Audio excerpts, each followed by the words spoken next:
animal world lives by the brutal laws of competition, hierarchy, subordination, and domination. A struggle for survival where the strongest wins. This is a program they cannot change. In animals, this format ensures the survival of the species. Today, we humans live by the laws of the animal world too. We exploit and take advantage of each other. In our cases, this has not brought us happiness and prosperity. On the contrary, such a consumerist format has put all of humanity on the brink of survival. But a human being is not an animal. He is a spirit that strives for infinite freedom. Unlike animals, we, humans, have the right to choose how to live our lives. We are capable of changing everything. The main problem of humanity today is this unity. United, we can cope with any difficulties and overcome all the crises. What are the prospects that will open up for a united humanity? What is true unity? How to reach the new stage of development of our civilization in an evolutionary way?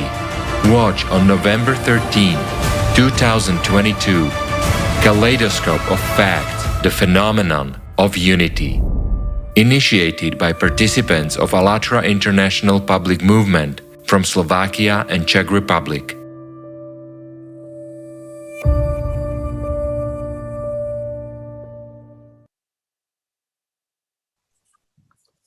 Dobrý deň, priatelia. Hello, friends. Indeed, the strength of people is in humaneness and unity. Today's episode of Kaleidoscope of Facts is called The Phenomenon of Unity. And it is really the phenomenon because it was created on a volunteer basis by people from all over the world. It is simultaneously interpreted into 17 languages and streamed on a lot of streaming platforms. It's an initiative of people who care about their future and the future of others. Yes, Katharina, all of us want to live in a safe world with equal opportunities for all. Such a world is our choice. And choices are always followed by action. We can see the action of people aimed at building a new creative world at the forum held on November 12, 2022. Dushan will tell us more about this event. Dushan, the floor is yours. Dobrý den. Pochopení podstaty sjednocení je klíčem jeho dosažení. Hello. Understanding the nature of unification is the key to achieving it. The clearest example of unification in practice is yesterday's unprecedented international online forum, Global Crisis, Our Survival is in Unity. This forum was prepared and conducted by people from 180 countries. It was broadcast on thousands of media platforms and interpreted simultaneously into 150 languages. As we could see yesterday on the forum, Global Crisis, Our Survival is in Unity, the climate, unlike humanity, does not wait. Climate disasters are intensifying and synchronizing. With each passing day, we have less and less time left to solve this problem. In order to take the necessary steps for survival, we must first of all agree among ourselves, unite and build a society with a new format of relations, the creative society. And this must be done not in any particular region, but all over the world. In fact, we have only 2 years to inform all of humanity about the Creative Society project and to make a decision whether we want to live like this or not. If a majority of people around the world will choose the Creative Society, then about 4 more relatively stable years are left to implement this project. Unite the best scientists from around the world and find a solution to normalize the climate situation and prevent the death of mankind. We are living in a unique period, the crossroads period, when the fate of civilization depends on the choices each of us makes. This period is characterized by a series of crises. It is interesting that in Chinese, the word crisis consists of two characters. The character Wei means dangerous or risky, and the second element, Ji, has several meanings depending on which character it is paired with. In case, it means change, point of change. That is, all humanity has now come to a certain dangerous point, a line, and only our choice depends on whether this point will be the final one in the history of the Earth, or the transformation will take place, and new opportunities and prospects will open before the united humanity. What can our new world be like? I suggest watching the trailer of the international online forum, Global Crisis, Our Survival is in Unity.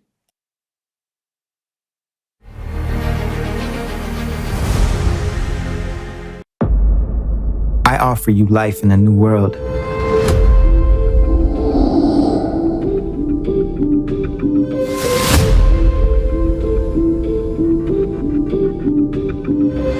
With other values and other opportunities. Which model will you choose? Dressmaking process completed. Everything is different there. This month, a team of scientists who have finally succeeded in developing weather control technology is on the cover of Forbes magazine. Welcome to your new home. According to the law, you are entitled to 60 square meters per person. This is the minimum housing standard that every person on the planet is now provided with. This is not a consumerist world that has been devouring us for thousands of years. This is the creative society. Now the consumerist format of society is pushing us towards total destruction. We are on the verge of nuclear war, of world hunger, and of our destruction by natural disasters. But there is another way. The creative society is the world that we can build in just 5 years. Don't miss it. This autumn, November 12th, on all social networks and various media platforms, with interpreting into 150 languages from the main project of humankind. International Forum, Global Crisis. Our survival is in unity. Join in.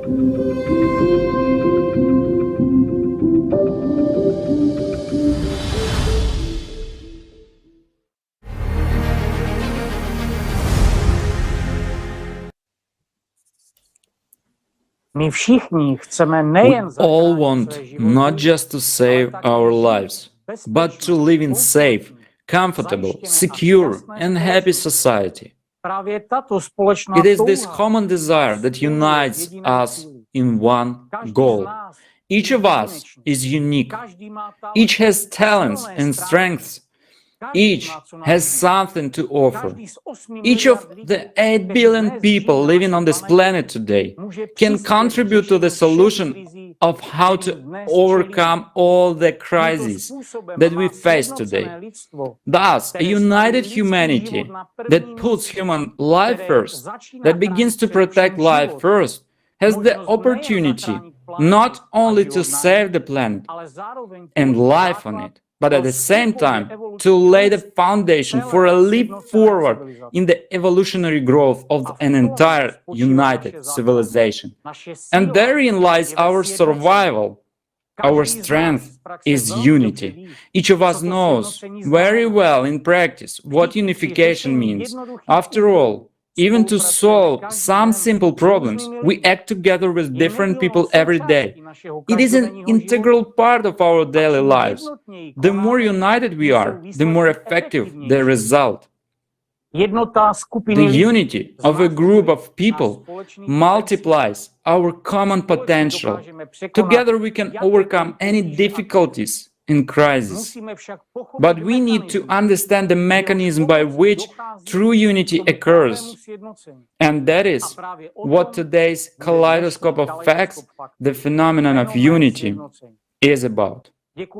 Thank you for your attention. I pass the floor to the hosts. Thank you, Dushan. Indeed, if people want to, they can do a lot by uniting. We were curious to find out what kind of world people really want to live in and what they think about unity. So we conducted a survey. Let's take a look at what people said.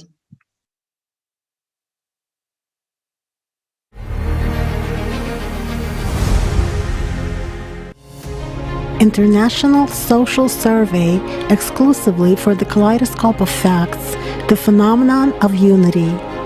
What kind of world would you like to live in? What would the world look like in which you, your family and friends would feel happy? And I would say a world where collaboration is like the main intention and not like just competition, you know? Because I think we live in a very competitive world, and maybe even some governments, they take it as a danger instead of as a solution. You know, instead of cooperating for solution, they think the other government is taking things away from them. And I don't think it's the right attitude, and I think we should modify that in the future.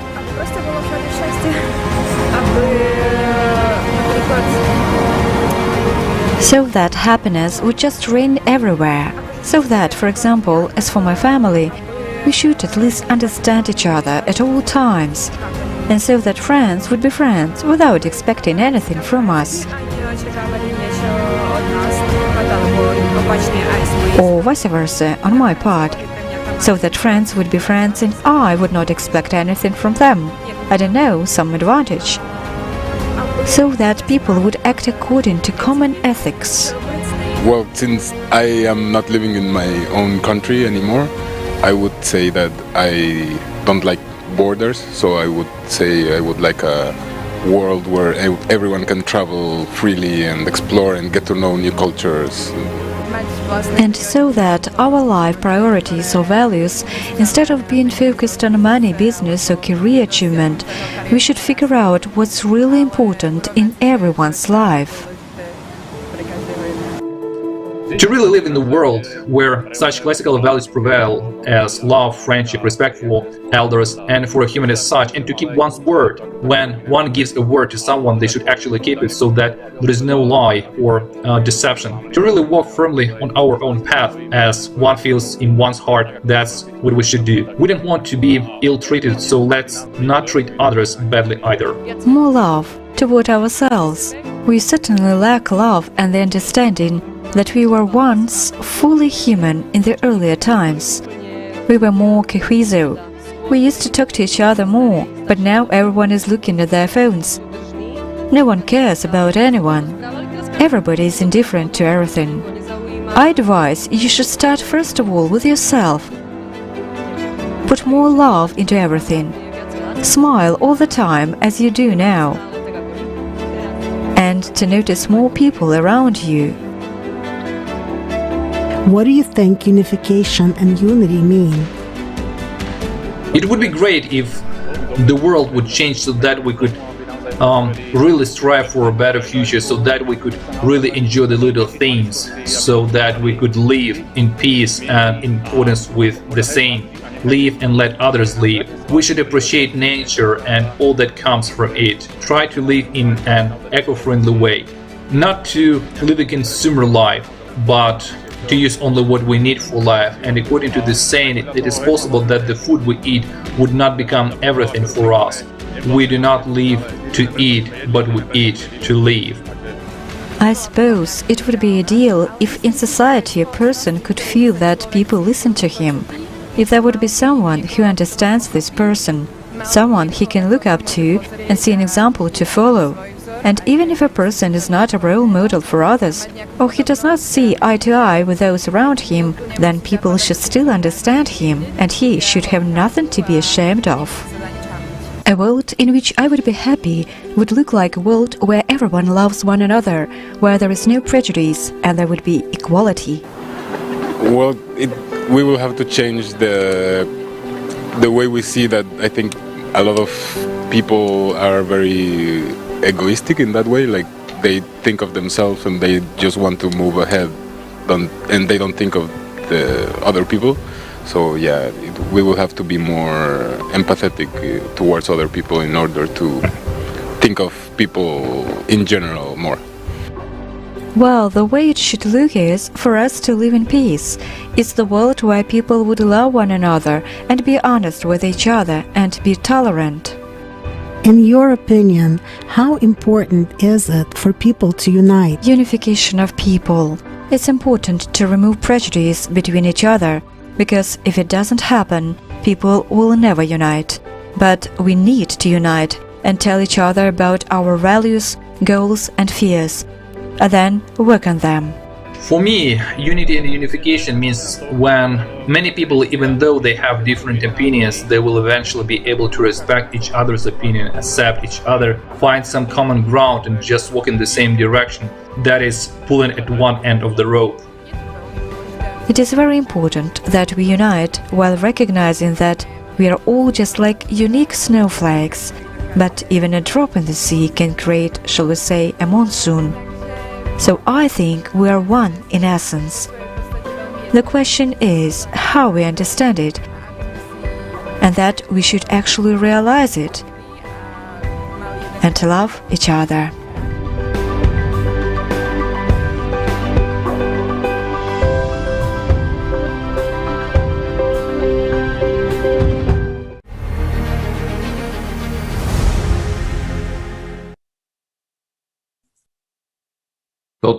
This is just a small part of the responses of the people from around the world in a global poll that have been conducted for more than 10 years.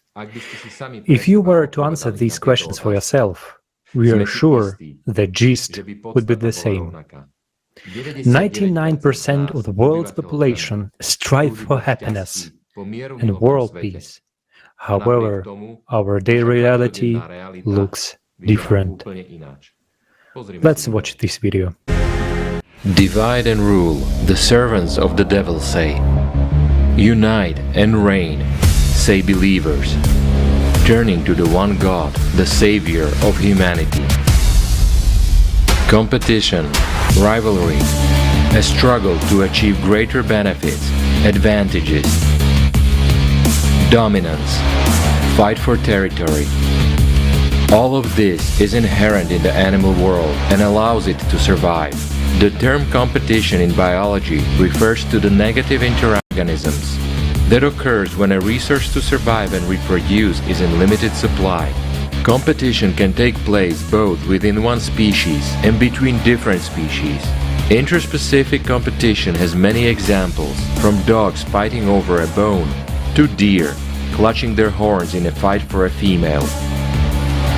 Even microscopic bacteria actively compete through various mechanisms, such as using a certain resource needed by competitors, or using metabolic functions to make the external environment uninhabitable for other bacterial species. Conflicts over resources are an often case in the natural world.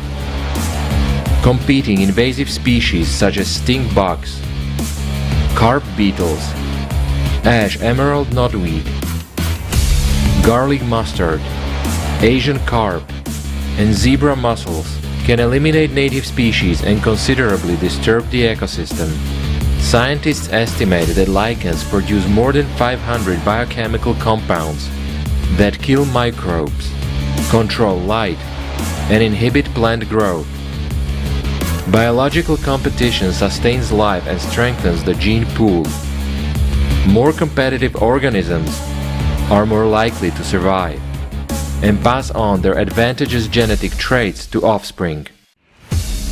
As we can see, in the animal kingdom, competition is driven by natural factors, by the fact that there are not enough basic resources for a species to survive. Why do we, humans, live by animal laws? If in the animal world it helps to survive of the species, what does it lead to in human society? Are we humans lacking something? Yes, we are. We don't have enough food, but we do have it. We don't have enough water, but we do have it. We don't have enough clothes, but we do have them. We have no housing, but we do have it. We don't have enough cars, but we do have them. We don't have enough money, but we do have plenty of it. What lays at the root of artificially created crisis? Why, if we do have everything for everyone to live prosperously, do we still have people in the world dying of hunger and thirst? Animals cannot fully provide for themselves, while we, humans, produce everything ourselves, including money. So what do we lack? The key to the survival of any species is unity and unification in one goal. Now, we humans are on the brink of self-destruction because of fragmentation, greed, and the desire for total power. After all, it is the greed of the few that is at the root of all world crises. But all this is happening with the tacit permission of the majority. The way out is the unification of all humankind to refuse the consumerist format of society and the building of the creative society, a world in which human life is the highest value. Society takes care of each person, while a person takes care of society. All the activities of society are aimed at the comprehensive development of civilization and providing everyone with the necessary benefits. We should not rely on anyone. It is up to each of us to build a great future. The choice is ours, either to be silent and die, or to unite and survive.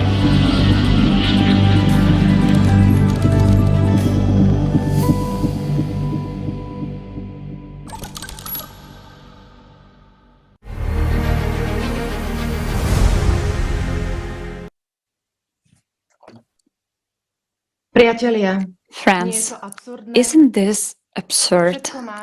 We have everything, and yet we suffer from the lack. And we are used to blaming someone else for this. After all, everyone thinks of himself. I'm a good person, but I can't change anything on my own. Or I could change something, but people around me certainly don't want any change. And this is the manipulation of the consumerist format of society. This format convinces us that it is the other person who is bad. In fact, everyone is good, but a person's behavior is directly influenced by the conditions, that is, by the way, society in which he lives is built. Have you ever found yourself in a situation when external conditions have forced you to make a decision that goes against your conscience? Barbara will tell us more about this subject. I give the floor to her. Nech sa páči, máš slovo. Ďakujem, Katka. Thank you, Katka. Hello. Human beings are shaped by their environment and the conditions in which they live. The conditions in which we live have a direct and active influence on the person himself, his worldview, motives, evaluations, and attitudes.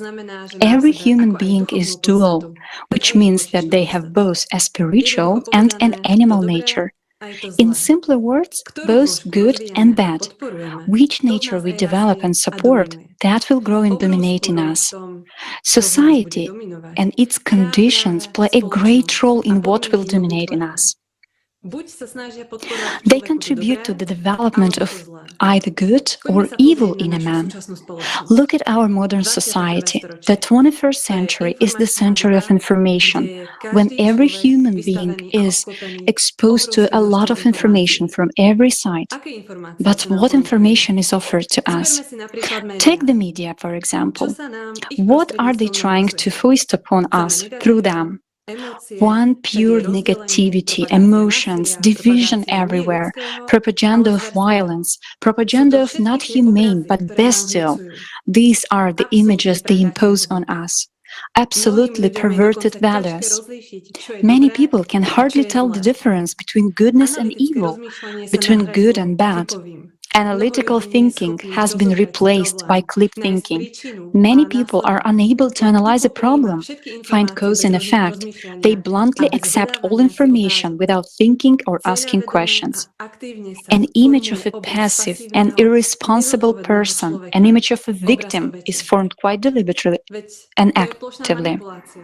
After all, this is pure manipulation. They show us a film about a Syrian maniac, and we immediately begin to sympathize with the image. Here are a couple of examples. In the early 80s, a survey was conducted among inmates in US prisons. The results stunned the researchers. It was found out that over 60% of them were openly saying that they had been inspired to commit crimes by TV characters, and 22% had copied the techniques from TV shows. The films were a kind of video tutorial on the professional execution of robberies, kidnappings, murders, etc. Another example. A group of 5-6-year-old children in Oslo were playing Ninja Turtles, and one of the girls was beaten to death.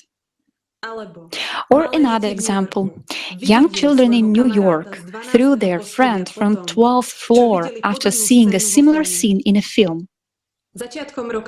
In early 2009s, two 16-year-old high school students were arrested in Tomsk for imitating Hannibal Lecter, the hero from the film The Silence of the Lambs. By their own admission, they wanted to feel what it's like to cut and kill. And there are thousands of such examples. Friends, these examples show very well how mirror neurons work. Now imagine if the media started showing positive examples, promoting moral values, disseminating objective information that unites rather than divides people. How quickly would our society change?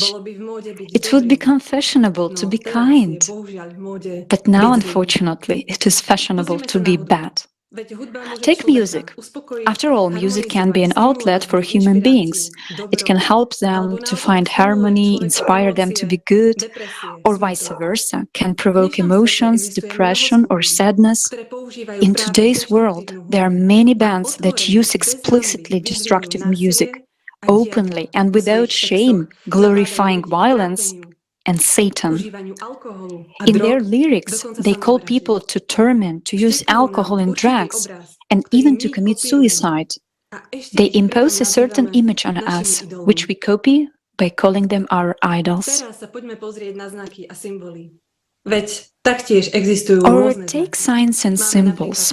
After all, signs are also different. There are positive signs that activate the spiritual component of the human being, the good, the humane, but there are also negative signs that activate the animal component in the human being. That is, everything that is bad, evil, and inhumane.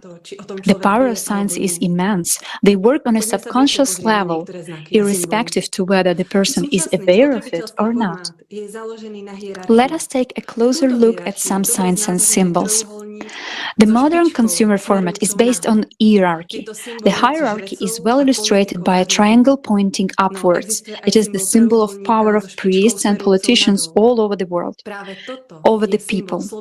But there is also a symbol of the triangle pointing downwards, which is the symbol of a free and equal society. Another interesting symbol is the swastika, which is depicted clockwise or counterclockwise. The clockwise swastika, the right swastika, is a symbol of creation, development, the supremacy of spirit over matter. The reverse of the swastika, which is directed counterclockwise, symbolizes the destruction and annihilation. Think about who consciously and actively used this sign in history and what is led to in society. I would like to pay special attention to Allatra. Allatra is one of the most powerful ancient spiritual signs. There are two types of it, a black sign on a white background and a white sign on a black background. The black sign on a white background has a positive effect on a person, strengthening the spiritual beginning in him. If a person is on the negative wave, the sign will be neutral in relation to him. The next type is a white sign on a black background. Such a sign protects from the foreign magical influences. Friends, now look carefully around you and look at the signs that surround you at home. Pay attention to what symbols and signs are being actively spread in society today. You can read more about the signs and their influence in the Allatra book. All the above are only a small part of the areas that are part of our lives, but they play a huge role in what will dominate in a person.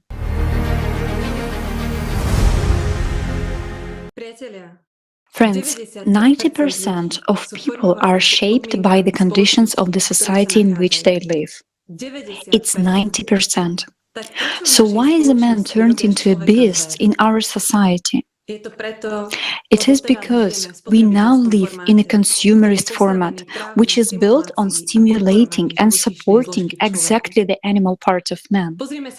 Let's look at children. We are now seeing a trend in society of early sexual education of children, starting at the age of 4 or 5. Let's look at what that may have to do with. The public is persuaded that those involved are concerned about early pregnancy and the spread of dangerous venereal diseases and AIDS. Certainly, this is happening to a small extent, but the main purpose of this education is to make children aware of the subject of sex. What is the danger lurking in this? A child's personality is not formed before the secondary search, before the age of 12-14. That is, the child lives more according to the programs of his animal nature, under the control of consciousness, and the themes of violence and sex are interesting to any consciousness. These themes intensify it, or to put it simply, intensify the demon in the man. That is, in this case, there is strengthening of the animal nature. A few more examples. The latest shocking news from Spain, that taboo on pedophilia has fallen at the political level. Minister of the Ministry of Equal Opportunities, Irene Montero, said, "Children should have the right to have sexual relations with whomever they want as long as they themselves agree." And this is the unprecedented provision.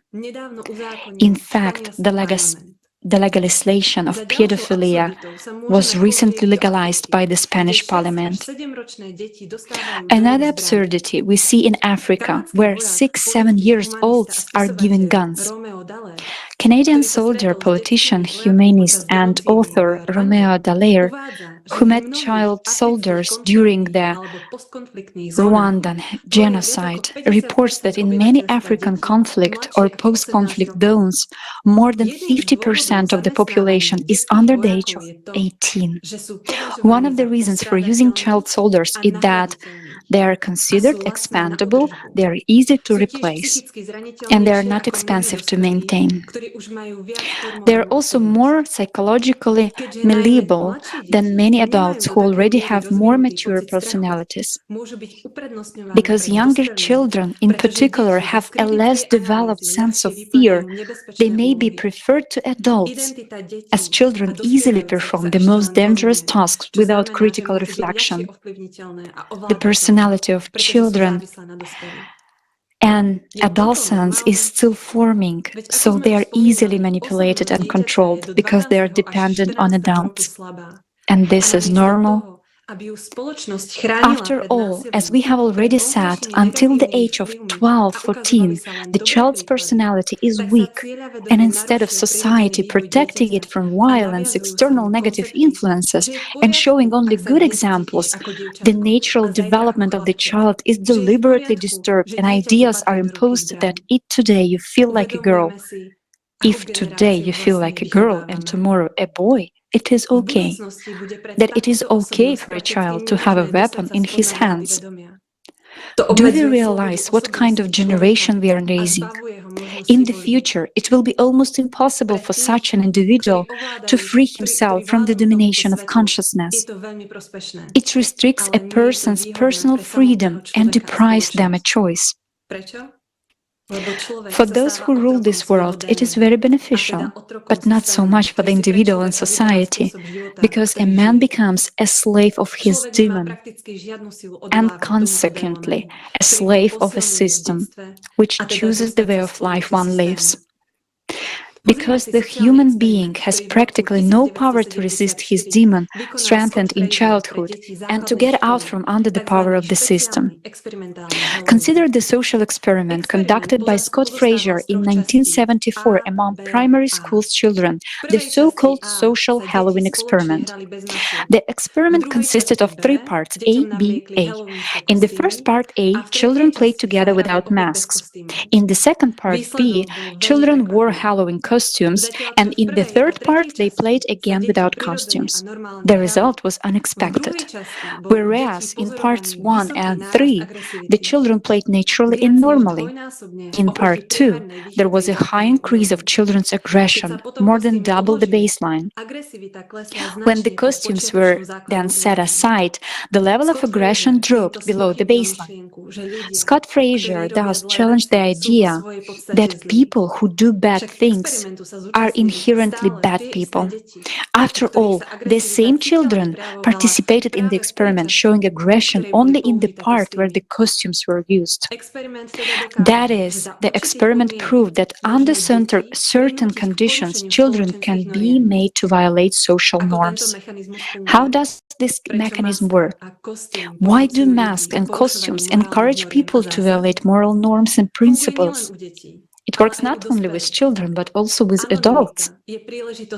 Anonymity is an opportunity to escape punishment. A person wearing a mask hides behind it. They will not be recognized and therefore cannot be punished. Doing evil without punishment is what the mind of any human strives for. This mechanism also works in crowds where people commit crimes they would never commit alone. In 1968, social psychologists Stanley Milgram, Leonard Bickman, and Lawrence Berkowitz conducted a serious experiment.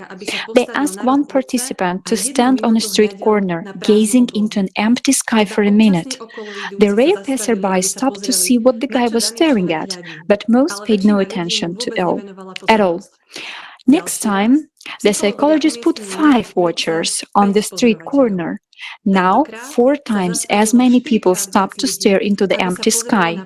When 15 people took part in the experiment, 45% of passers-by stopped. A further increase in the number of stargazers led to more than 80% of passersby raising their heads to look up at the sky. On the face of it, the experiment merely showed people's willingness to conform.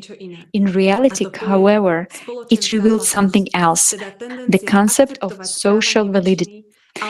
That is, the tendency to accept majority behavior or conventional wisdom as truth, or more simply, to conform to the authority of the crowd. Yes, that's exactly what works. People align themselves with the authority of the crowd by shutting down their own critical thinking. Without questioning, they stupidly repeat after the crowd. And it doesn't matter what the crowd authority does, it can be something negative or positive. Ways to manipulate and control human consciousness have always been and still are. These mechanisms work primarily because we humans are unwilling to take responsibility for our lives and the important decisions on which our future depends. Fear and ignorance are something each of us needs to get rid of. Otherwise, we will always be dependent on someone else's will. It would be all right if those who control us wanted good things for us. But as we can see, this is far from being the case. For power, delegating one's responsibility to another person is a great temptation, and it tends to activate the dark side in a person. The world we live is the result of our irresponsibility and unawareness. But there is always a choice, and it is not too late to change everything and start with the simplest one, changing yourself.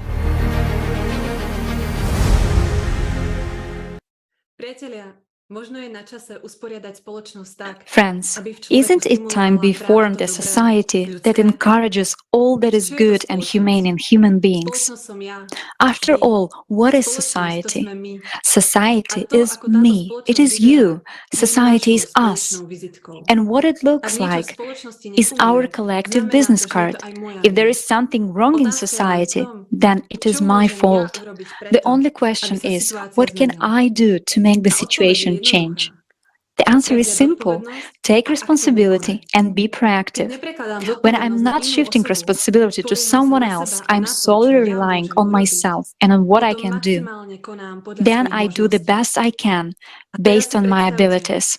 Now imagine if all people took responsibility in their own hands and started to act, then our power would increase manifold. Everything depends on our choices, and each of us determines the destiny of our society. Thank you for your attention. I give the floor to the hosts. Thank you, Barbara. Conditions do play a key role in human development. And today, we can all see that our society is destructive. It doesn't facilitate human well-being. Maybe it's time to do something about it. After all, as we've just heard, what is society? It is you and me, and the choices and actions of each of us determine what our society will look like. Even though we have been persuaded for the past 6,000 years that we cannot live without war, without domination and hierarchy, that is supposedly our nature. We know cultures that have been lived peacefully, without using any weapons. For example, Jericho, Göbekli Tepe, Arkaim, or the Cucuteni-Tripoli culture. All over the world, we find petroglyphs that show the unification of people. Let's watch the video.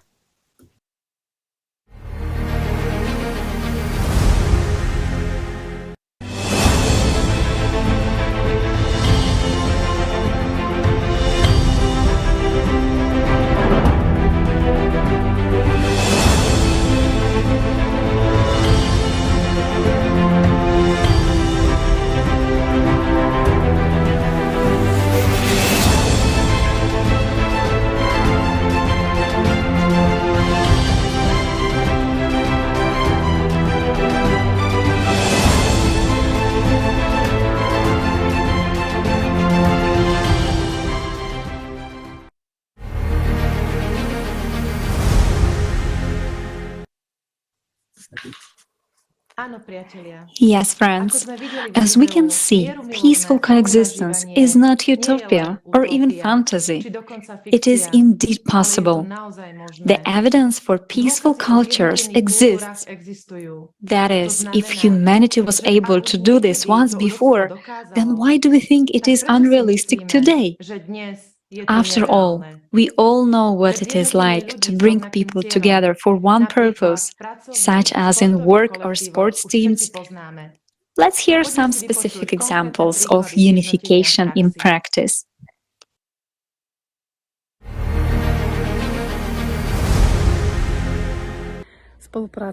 Working together is absolutely essential in the school environment where I work. It is essential for everyone involved. When one student works with a teacher, everyone shares the experience.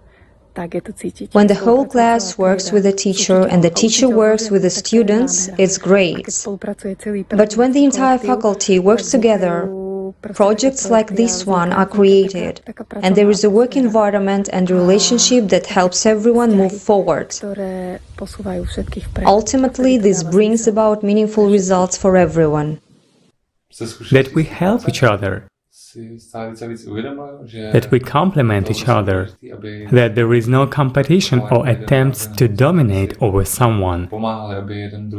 And in my experience, I realize more and more that it is very important that our whole team works as a single organism, rather the opposite, because it has been proven time and time again in practice that when we are separated and something is wrong, or some situation is wrong, then nothing works, things get stalled, various problems arise.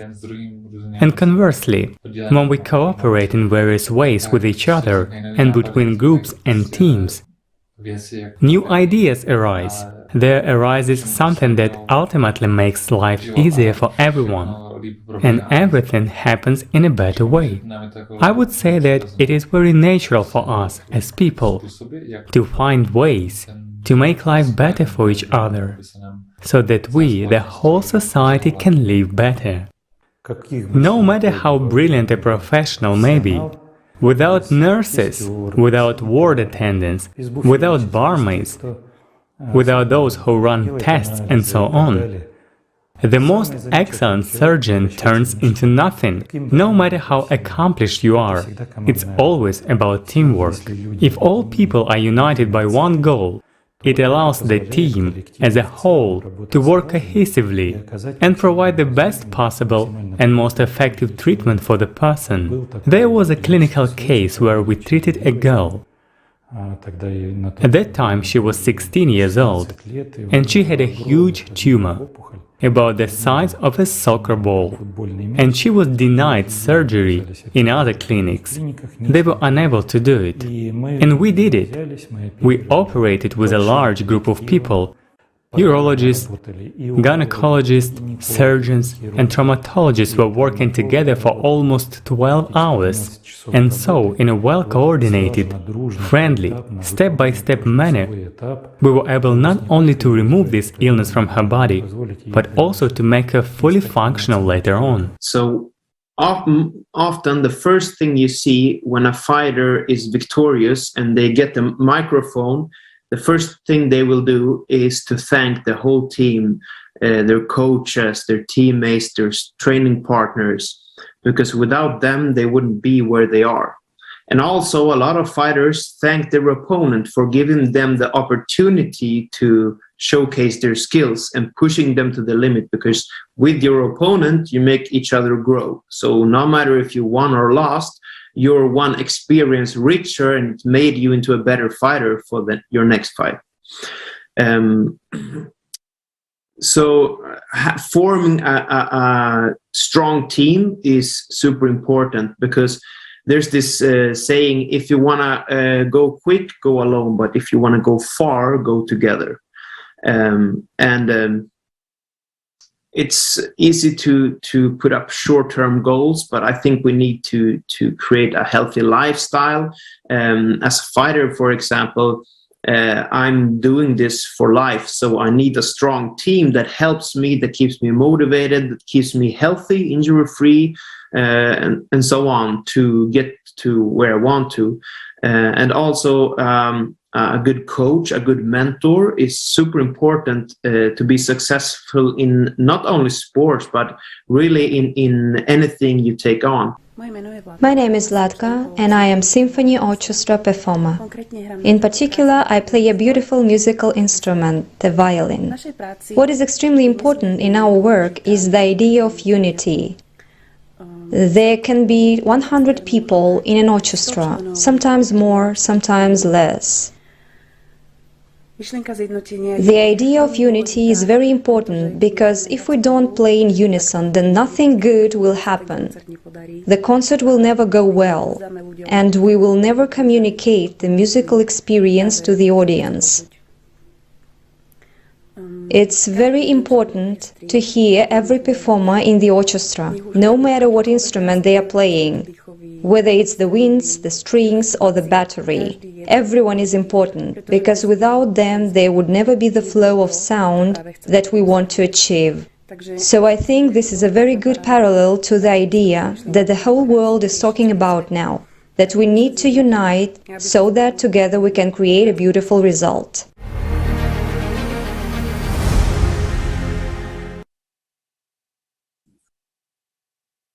We have only seen a small number of professions that have a combined team experience. We can go on for much longer. Firefighters, airplane crews, construction workers can do a job successfully when there is unification for a common purpose and when there is help and mutual aid. This is a very inspiring example from the world of information technology, the Linux operating system, which is an example of free and open source code software, or the so-called open source. This system is a free alternative to Windows, and today Linux is used as the basis for all Android cell phones, which is actually 85% of the phone market.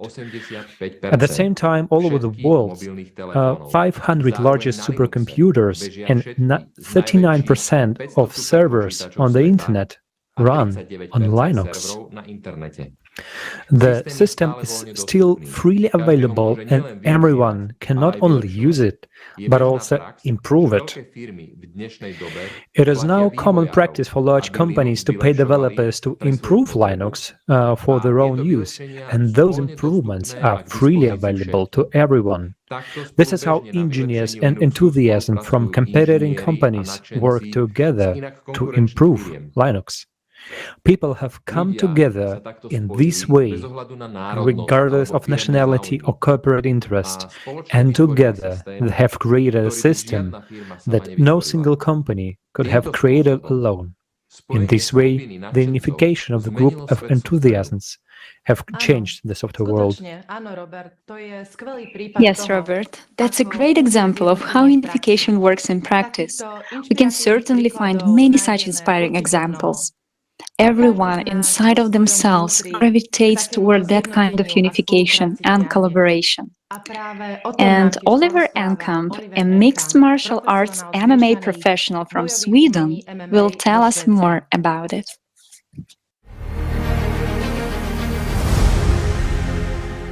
I think we have come to this point in evolution by unity, by uniting in communities where everyone can use their own strength to make a bigger impact, because you can't know everything yourself. So by forming communities and being united, we can all help each other with our different experiences, and we have different skills and wisdom, and when we share this, we can create something much bigger together. And it's all formed through love and between each other and for survival, basically. And I think the powers that be do the opposite. They try to separate people, whether it's lockdowns, mandates, or creating like a common enemy for people to unite against, whether it's a different political party, a different ethnicity or religion. And we've seen this through the history where different leaders has tried to unite their people against creating a common enemy just for mass control and surveillance. And I think we need to be aware of this so it doesn't happen again. And the most obvious example is probably World War II. So we don't want to repeat those bad mistakes from history, and that's why we need to learn from it. I think if we want to make this super simple, what do everyone want? Everyone wants roof over their heads, some food in their mouth, and being surrounded by people they love. It's that simple, you know, the basic survival instincts. So can we take care of those first? Then we can focus on economics and you know, all the other problems. So valuing human life, number one, and eliminating all these gaps where some people own more than they can spend during a lifetime, and some people have nothing. If we all could agree on what we really need, which is very simple things for survival, really, then we can start to argue about where to put the money that's over and where to put that energy, because we're not there yet. There's still huge gaps in between countries and societies, and some people live in extreme poverty and some people have way too much money. So I think that would be number one, and I think everyone can agree on that, except for maybe those who has that amount of money, because of course they don't want to lose it. But I mean, it's a tricky question on how to do this practically, because I think money is power in today's society. So the ones with the most influence are probably the ones with the most money. But powers in numbers is also something that does not lie. And I think the few cannot control the many if the many do not comply. And in the past few years, especially, we have seen this with all these restrictions of our freedom in different countries. There has been freedom of movement in lockdowns, and countries that we thought were democracies, like Australia and Canada, for example, they had extreme protests for freedom going on when their freedom got taken away from them. But there has been some significant changes to that after people have come together with a common goal and protested. So again, powers in numbers don't lie. Nobody can create this difference and find solutions for the world's problems themselves, but everyone can do something. And together, we can become a very strong force.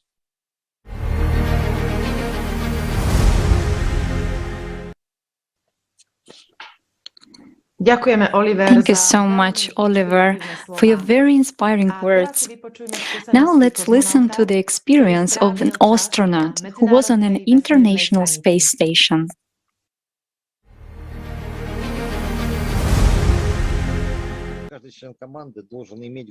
Each crew member must have a deep inner motivation to solve the task set before the crew. Both we and our foreign colleagues, call this task fulfillment of the flight program. This is probably the first thing. The second one is undoubtedly communication skills and a psychological attitude for successful teamwork that go together with the understanding that not only you can be in a bad mood, not only you can get up on the wrong side of the bed, or find out that your son got a bad grade at school, but the same, absolutely the same circumstances apply to your colleagues, and it doesn't matter what country they come from. Everyone has their own pet peeves, as we say, and you have to take them into account when communicating. Actually, we have a wonderful document called the Code of Conduct for International Space Station Crews. The document recommends, in fact, quite strongly recommends following certain rules. In particular, it says that it is not recommended, for example, to discuss religious or political topics with our foreign colleagues.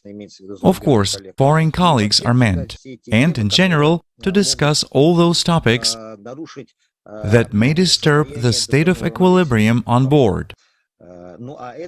And this is an individual thing. As I said before, everyone has his own pet peeves. For example, some cannot stand soccer, others can't stand cats. I'm just imagining it. Hence, all of these topics, of course, cannot be touched upon in personal communication with each other. In addition, of course, there is an understanding that working in space, we have to trust each other so much that at the right moment, if everything goes wrong, if an emergency happens, we can turn our backs to each other, so to say, and be sure that the person you have behind your back will not only do his job, but will also be there to back you up. And without this understanding, without this feeling, it is simply impossible to fly into space, and in fact, participate in any extreme events of such kind, which a spaceflight actually is. We understand all this and try to stick to these rules. But I want to point out that actually, I believe these rules work very well not only in space, but also on Earth, in large teams, especially when there is a difficult emotional environment, let's say deep isolation or large external threats that can threaten the life or health of your colleagues. I believe these rules apply everywhere, and following them, I think, is the key to any successful work, not just in space. The most important thing is to remember that you live not alone, and the principle of "after me, the deluge" can lead to nothing but disaster, not only for you, but also for your children, and in fact for everyone around you. So when you live in society, you must understand that you are responsible to society, to the team, to those people who you find yourself with. And of course, it should be understood that we must be very careful with one another and not rock the boat we are all sailing in together. Because if we rock it too much, figuratively speaking, we will actually capsize it, and then it will be very bad for everyone who is in our boat. You know, after the first flight, I realized that if the G20 summits were held in space, on board of the International Space Station, I think everyone would very quickly agree on all the issues that need to be settled, resolved, and any kind of compromise would be found. First of all, people really need to realize that our planet is small and fragile. It's not a declaration, it's not some nice words. It really is so. You realize this very quickly when you look at our planet from a height of at least 400 kilometers. This is where our International Space Station is. By and large, we're all in the same boat on Earth. It's very small. In fact, our planet is extremely small and fragile. And by the way, you can see very well from above how vulnerable it is to all kinds of natural disasters. There are some traces left on the surface of the planet, on dry land, at sea. And it's sad to understand, sad to see that someone wants to, shall we say, add their own complications to our planetary life. There is only one boat so far. We haven't yet gotten to other boats, where if something happens, we could wait out cataclysms taking place on our home planet. I think simply endless prospects would open up for human civilization in our understanding, at least for the time being, because the resources would be spent not on national security of each country, but on accelerating technological progress of our civilization on Earth, and of course, advancement of manned space exploration. I am sure that our cosmonautics would have such a speed of development that we probably would have been on the Moon, on Mars, and perhaps on other planets long ago.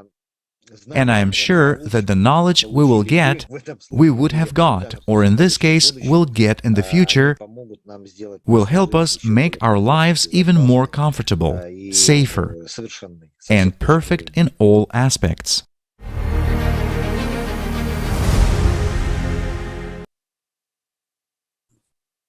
Thank you, Andrei Ivanovich, for your understanding and words based on your own experience. Indeed, our planet is like a fragile ship floating in space, and every change in it affects all of us. Our planet is a living organism. Everything is interconnected, and we need to understand that we humans are also interconnected. Yes, consumer society makes us selfish, caring only about our own well-being, at most about the well-being of our families. We somehow naturally accept that there is war, hunger, violence, and human suffering somewhere. We are used to saying, the main thing is that at home everything is fine. After all, wars, hunger, violence have always been and always will be. Friends, but let's stop. Is this really the case? All the people who survived the climatic cataclysms managed to find the humanity to help each other at a time when the state as such failed to do so. This gives us a great hope that humanity is not yet extinct. Let's watch the specific eyewitness accounts that were there.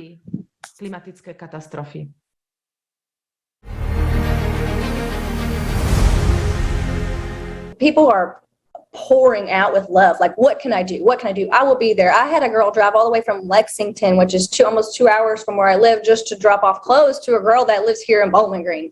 People are coming together. That is the positive thing. You can really, really, really feel the love.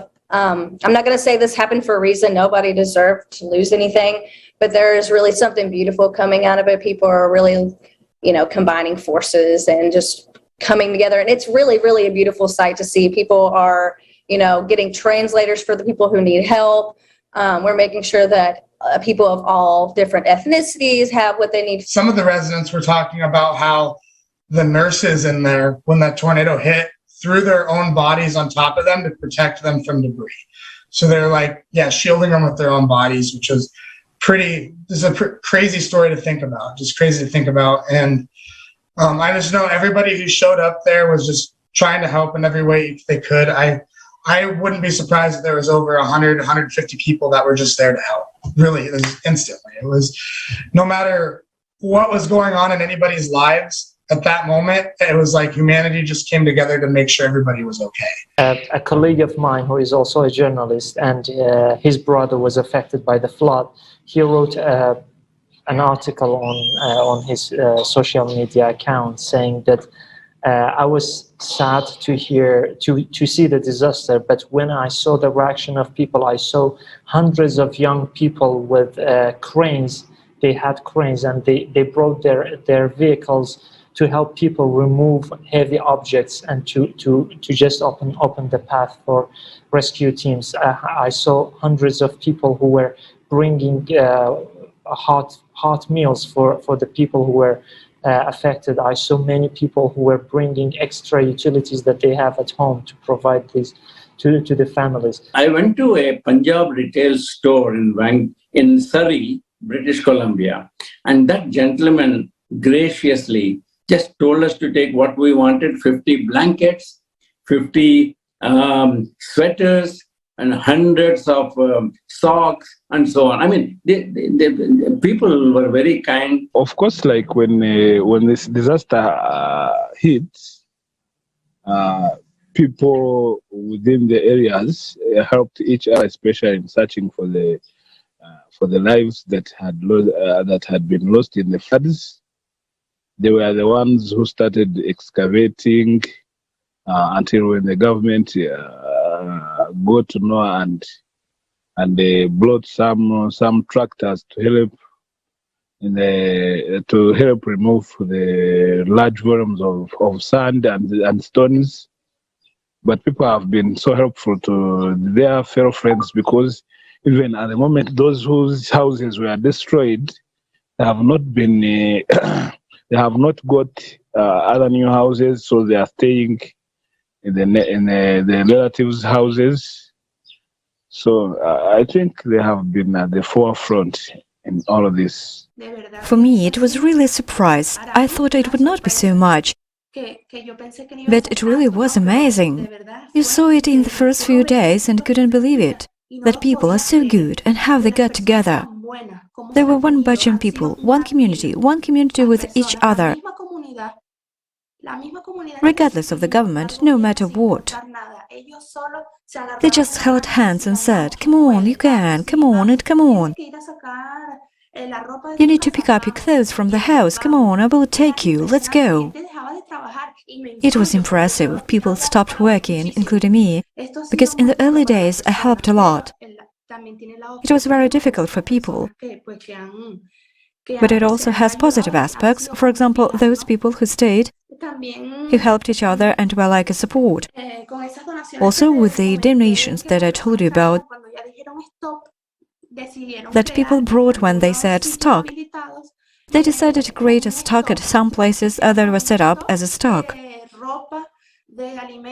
They made some very big places that are like warehouses, where people can go and say, "Look, I don't have food today. Look, I need clothes." And now they can go and look for them. It really was incredible. It was unique.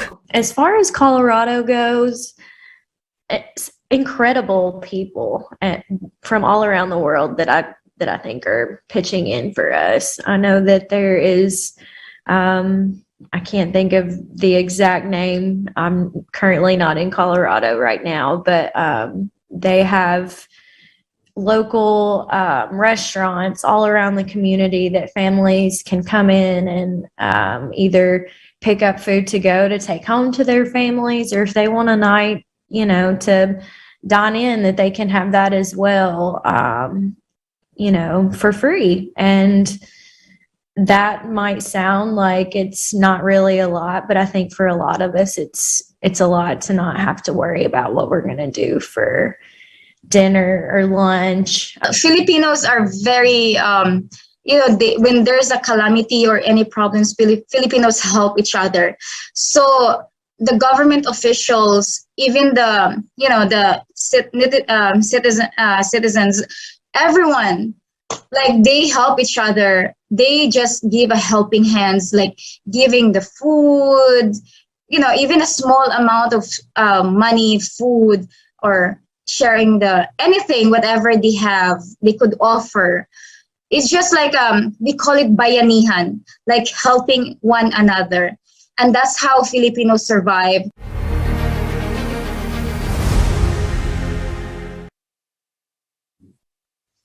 Ako sme videli, ľudskosť je nám všetkým As we have seen, humaneness is natural for all of us.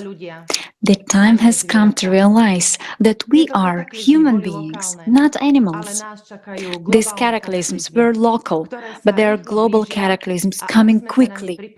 And to prepare for them, we must act now and unite. The sooner we unite, the better our chances of survival. Odpovedzte si úprimne. Answer yourself honestly. Are you ready to leave your home and seek a new home?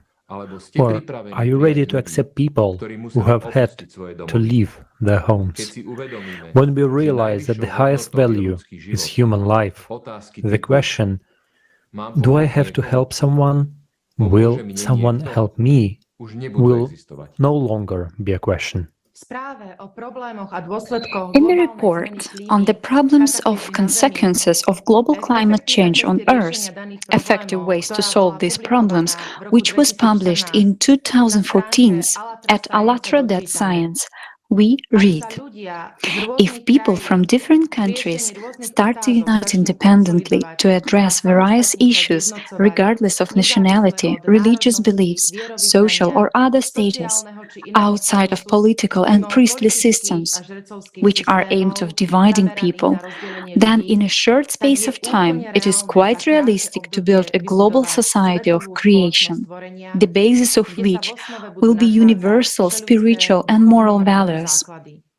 We are all human beings, and all of us have the same place of living, the Earth.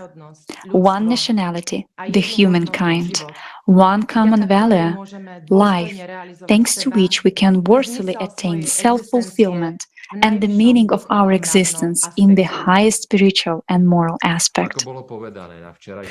As was said in yesterday's forum, our planet is experiencing a change of cycle. This is evidenced by changes not only in space, on the surface of our planet, but also in its core. Thanks to all the honest scientists who, despite the system's efforts to hide the truth and profit from lies, speak the truth out loud. Thanks to their courage, we have a chance to understand the true causes of climate change and find a way to survive. At yesterday's forum, we were given detailed information about the cycle of change. And according to the mathematical model that was published, we have a more or less peaceful 6 years. And if we do nothing, humanity will cease to exist in 2036. We invite anyone who wants to learn more about climate change to watch the next 29th episode of Kaleidoscope of Facts, The Earth's Core. How can humanity survive? Let's watch the trailer together.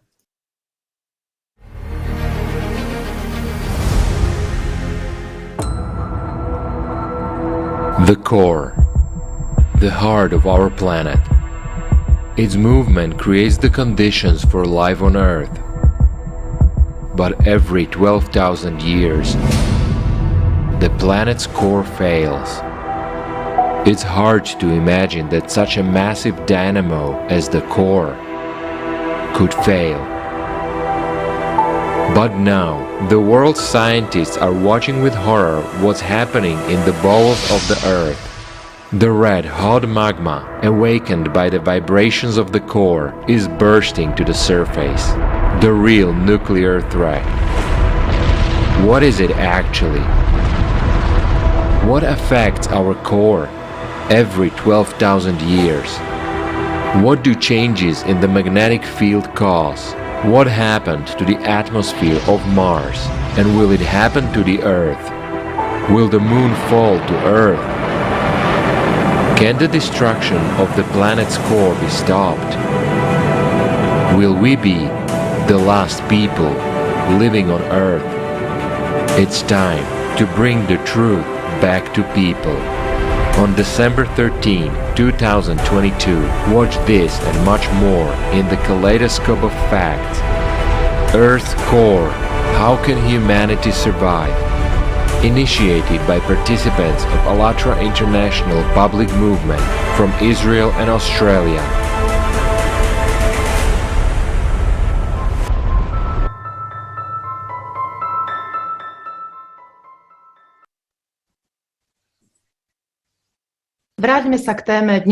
Let us return to the topic of today's Kaleidoscope of Facts, the phenomenon of unity, which, thanks to a friendly team of simultaneous interpreters, is broadcast in 17 languages on many media platforms. We also know many examples of humanity uniting in modern history. However, we offer here that one person can do nothing. So let's look at the example of Mahatma Gandhi. At a time when there was no information technology, he was able to unite India. India defeated the British Empire in the 1940s and freed itself from colonial oppression. Just think, what resources and opportunities did India have compared to the British Empire? Who united India? One man. But he could not have done it without the support of the people, because the people's choice is the most important thing. Let's watch the video and learn more about it.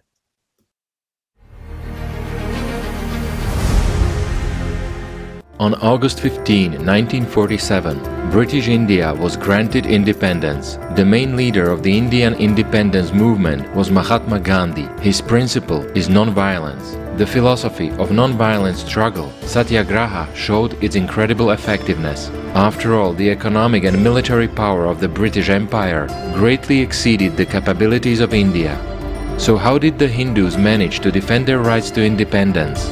First of all, Gandhi turned to ordinary people who bore all the hardships of life. He offered them to defend their rights within the framework of the law in an exclusively peaceful way. His ideas turned out to be realized as ordinary people in their greater mass supported him. Gandhi called for a campaign of civil disobedience, refusal to cooperate with the British authorities, from buying British goods, paying taxes to the treasury. He constantly focused people's attention on the fact that the British came to India as merchants on the ships of the East India Company to earn money, and he was sure that the British would leave as soon as it became unprofitable for them to stay in India. Mahatma tried to give a wide public response to each of his actions. Gandhi dreamed of a country of equal happy people, living without frills, where handicraft production would be the main thing. The symbol of his economic program became a hand-spinning wheel on which Mahatma himself worked daily. He believed that such a spinning wheel would allow each family to earn money for rice and cakes and save India from unemployment. Gandhi taught that the lack of technological progress is not proof of the inferiority of a nation at all. It's not that we didn't know how to invent machines, but our ancestors knew that if we went down this path, we would turn into slaves and lose morale. After due consideration, they decided that we should only do what we can do with our hands and feet, and don't depend on anyone. They saw that the swords of kings lose to the sword of morality, and therefore they placed earthly kings below sages and ascetics. As a result of these peaceful protests and the boycott of the purchase of British goods, the English crown lost the profits for which it had colonized India. Having lost their profit, the colonists decided to leave India. This showed their exclusive consumerist attitude to the country. Rushing to get rid of these territories, the British leadership decided to divide British India into two countries. During the drawing of the border, many important factors were not noticed. First of all, the wish of the Indian National Congress and the Muslim League was not taken into account, and although it was almost impossible to please both, the mistakes during the demarcation were too gross. The question arises, why the British diplomats who had such colossal experience in negotiating and knowledge of the peculiarities of the local mentality did not take into account these nuances? Or was it all done deliberately? Thus, the territories inhabited by Hindus and Buddhists went to Pakistan, whereas India received Muslim regions under its subjugation. In addition, the numerous Sikhs, who found themselves on both sides of the barricades, demanded the creation of their own independent state. After the approval of the borders in the newly created countries, large migrations began. People relentlessly migrated from one state to another, and it seemed that in this way the conflict would dry up. However, in Kashmir, the situation only worsened. The vast majority of the population here were Muslims. At the same time, the Maharaja was a Hindu. The independence of British India turned into the disintegration of the country into India and Pakistan on religious grounds, and the Indo-Muslim massacre. Millions of people rushed in different directions, fearing to be in a foreign state. According to various sources, more than 500,000 people died. Many millions were injured, raped, and left homeless. No country in modern history has known such a bloody collapse. Gandhi was horrified. Everything that he believed in was crumbling before his eyes. The imaginary India of his dreams turned out to be a myth. Everyone immediately forgot about non-resistance. Monstrous cruelty reigned in the streets. The authorities of the new country had to ask the departing British for soldiers to help deal with the unrest. Gandhi refused to come to the independence ceremony. When at the midnight of August 15, the first Prime Minister of India, Jawaharlal Nehru, raised the flag of independent India in Delhi, Gandhi traveled to the country trying to stop the violence, then went out on a hunger strike until the madness is over.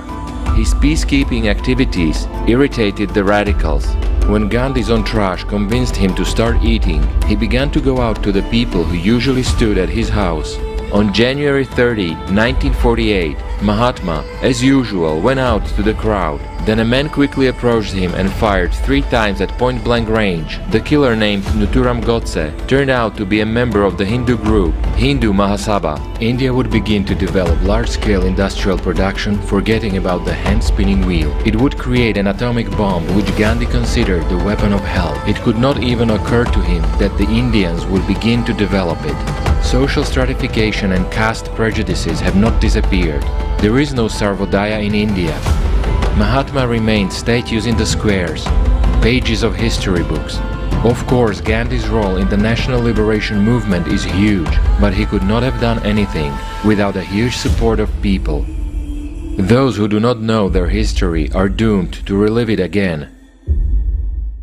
So what lessons can we learn from these events? Victory over the consumerist format of society is possible only when the majority of people want to live in the creative society. This cannot be done in one single country because all countries are interconnected, politically and economically.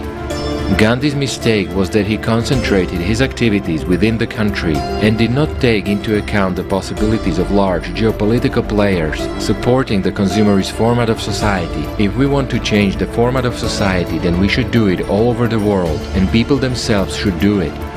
This should happen in stages and exclusively peacefully. It is also important to understand that the building of the creative society does not imply the abandonment of technologies and observance of asceticism. Vice versa. The creative society is a society of modern advanced technologies, abundance for each and everyone. A society of equal rights and opportunities, where the main value is human life. We can make this choice. After all, the right to choose is a sacred right given to every person. It must be remembered that all challenges in society begin primarily with the person themselves and their choice. And everyone makes it, because turning away from the problem and not making a choice is also a choice. Solving the issue for one country is good, but now all of humanity has one enemy, the consumerist format of society. According to all religious traditions, now all of us, people, are at the crossroads. At a time of global choice for a human and all humankind. And both their life and the life of all humankind depend on the choice of each. What should be done? Decide for yourself what kind of world you want to live in. The time for the unification of humankind has come.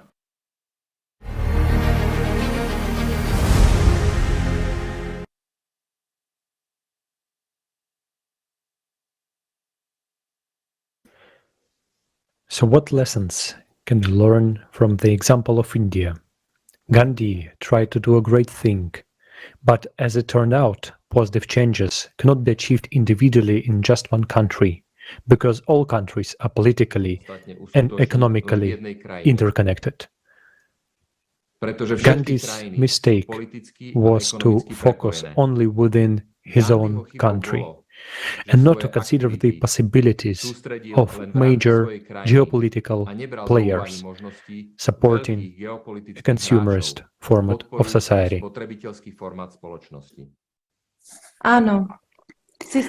Yes, the system is always trying to suppress such flashes of change.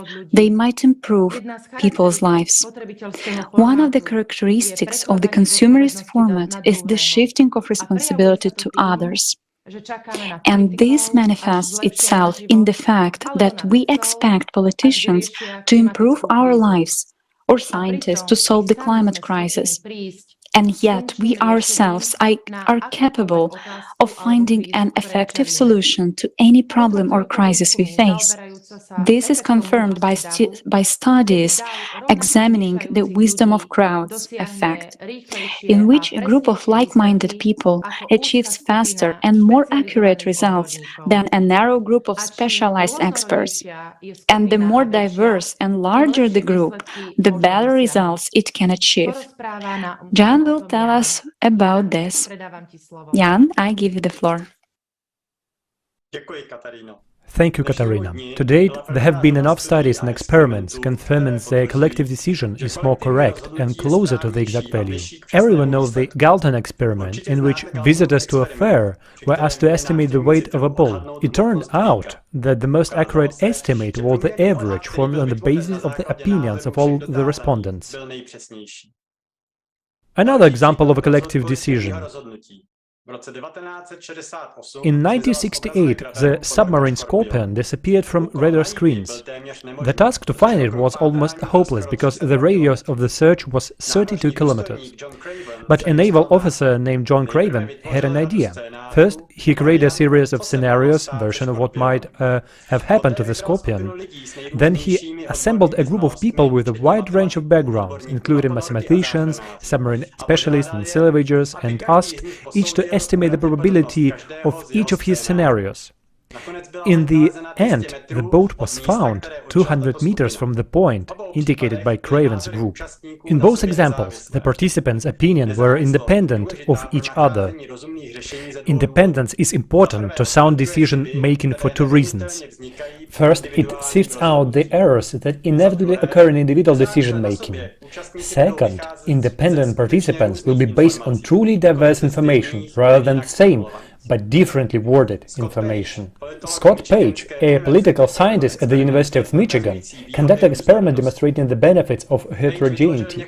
Page formed several groups of 10 to 20 decision-making agents. Each agent had an individual set of skills. The groups were asked to solve a relatively confusing problem. Differences in the success rate of the decisions made proven to be significant. Investigating their cases, Page found that a group of a few competent agents and a few novices always performed better than a group of the most competent agents. Page proved that the heterogeneity in the composition of a group increases its effectiveness to solving any problem. According to a theorist of organizational behavior, James Gardner Marsh, the reason is that groups consisting of people too much alike find it difficult to assimilate new, unconventional information, and therefore a kind of stagnation occurs. Members of a homogeneous group succeed in activities that are familiar to all of them, but lose out in the collectively ability to explore alternatives. A group of participants who are not similar to each other will make better and more viable predictions, make wiser decisions. Not even the most experienced decision maker will be able to make such a decision. There are many absurd predictions in history that have come from the masses of professionals. For example, Harry Warner, one of the founders of Warner Brothers, announced in 1927, in the era of silent movies, what fool would want to listen to what an actor says?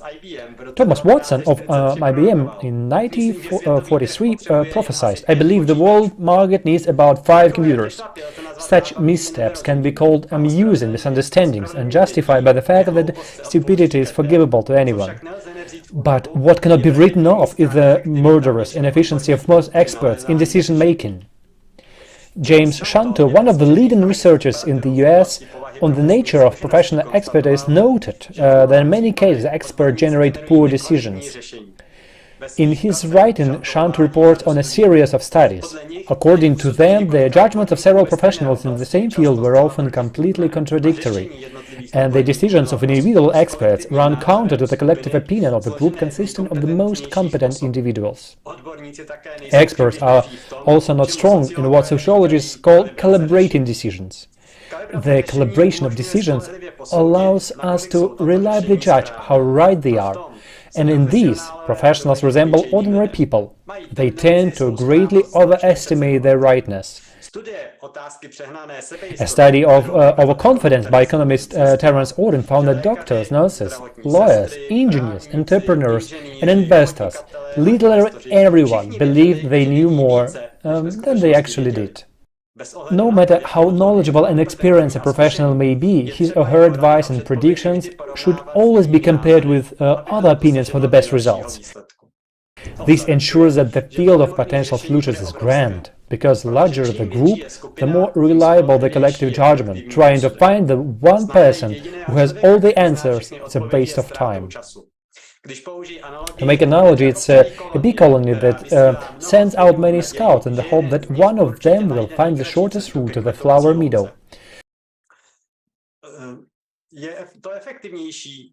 It's more efficient than trying to guess at a random the best route to the flower field, or even choosing the best scout and sending him out to find it. Researchers Robert Boyd and Peter J. Richardson, pioneers in the study of social norm transmission, and their research try to figure out exactly how groups come to collectively useful decisions. Boyd and Richardson find that the most fitting option for all is one in which a significant number of participants imitate others, but provided it's a reasonable imitation. But if people follow others without regard to objective circumstances, the welfare of the group fails, meaning blind copying is always destructive. What blind copying is can be explained in an ant colony when various ants fight back from their colony. Having lost their orientation in space, the ants follow a simple rule. Each ant follows the ant ahead of itself. Each ant's every move depends on the behavior of its fellow ants, and an ant is incapable of acting independently. As a rule, ants follow each other in a circle until they all die. This phenomenon in biology is called ant circles and carousel of death, or spiral of death. But unlike ants, a human being can decide at any moment to get out of his death march, rather than blindly follow someone. As today's our speakers have voiced, modern humanity is experiencing a series of crises. Today we have come to a certain point, a point of choice. In science, there is such a thing as a bifurcation point. This is a moment when each of us has to make a choice. Do we continue the merry-go-round of death, or do we make an effort and get out of the circle and see everything in the world as fractal? The future of all civilization depends on our choice. Thank you for your attention. I suggest that you watch a fragment of the video with participation of Igor Mikhailovich Danilov.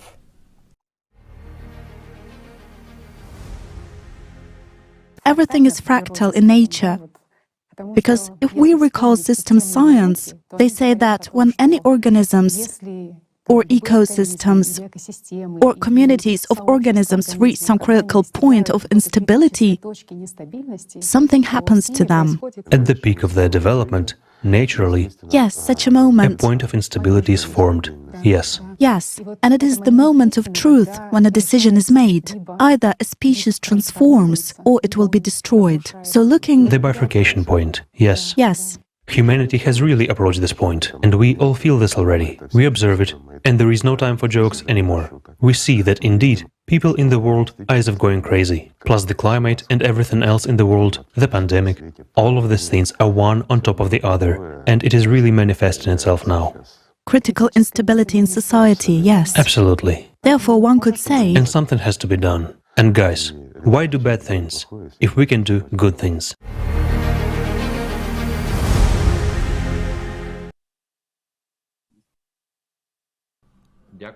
Thank you, Igor Mikhailovich. I completely agree with you. Why do evil if we can do good? If one person does good, that's great. But if all of humanity unites in the name of good, we can change the format of society together. The notion of unification is very popular these days. We hear it from world leaders, religious leaders, politicians, because at this point in the evolution of humanity, there is no other way but to unite. But the question is, on what basis we shall realize this unification? You have all heard about the New World Order, and often the creative society is compared to the New World Order. So let us clarify this question once and for all, because we are talking about a completely different development and a future of humanity. As we have heard from previous video and from the speaker Jan, we are at a bifurcation point, a point where the further development of events depend on our choices. The world's elite have started to use loud phrases about unification. This unification is dictated from above and certainly leads to the creation of a single world government. We are being persuaded that it will benefit us all. They promise that it will put an end to all wars, that there will be an unconditional basic income, that some new technologies will be introduced. And do you believe that? Do you believe that these people want the good for all mankind? If it was so, they, with their financial and political power, would have solved all crises and problems long ago.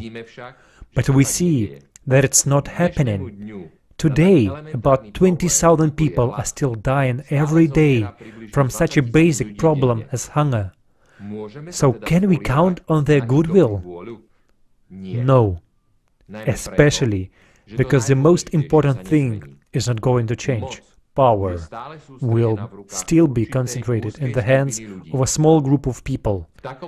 We have been living in such a format for 6,000 years, and we see what it has led to. The elite replaces one another, but nothing changes for the common people. The only thing that has been proposed now is to reduce our population even further. You may have noticed that recently in the media there has been an increasing number of opinions of various experts that in the name of sustainable development, in the name of saving the planet and ecosystems, it is necessary to reduce the population of the Earth, or that all the problems of humanity would be solved if the population of the planet were at the level it was 500 years ago. By the way, 500 years ago, there were 500 million people living on Earth. Such an idea has been heard more and more often from academics, politicians, or philanthropists. Ted Turner, founder of the news agency CNN, believes that a 95% decline from present level of a total world population would be ideal. The Duke of Edinburgh, Prince Philip, also supported the idea. In an interview, he said, quote, "In the event that I'm reincarnated, I would like to return as a deadly virus, to contribute something to solving overpopulation." End of quote. The New World Order declares that a reduction in population to 500 million is inevitable. Do we even understand what this means in practice? It means that of the entire population of planet Earth, they plan to keep only as many people alive as half of the current population of India. Where is the guarantee that you and your family will turn out to be the chosen ones? And would you really be the chosen ones? Do you have any idea what kind of life awaits you in this case? Let's figure out what the decline of the population really means. The smaller the number of people, the easier it is to control them. For the elites, the instrument of control is the dark forces. Few people realize that politics and magic always go hand in hand. And in today's world, it is unrealistic to manipulate as many people as 8 billion. Although the dark forces do use child sacrifices to replenish their powers, even that is no longer enough for them. For a deeper understanding of the subject, we recommend watching the 27th episode of Kaleidoscope Effects, How Not to Go to Hell. What we really don't realize is that the more numerous we are, the better it is for us. Did you know that there is a direct correlation between population growth and new technological breakthroughs? Let's watch a video.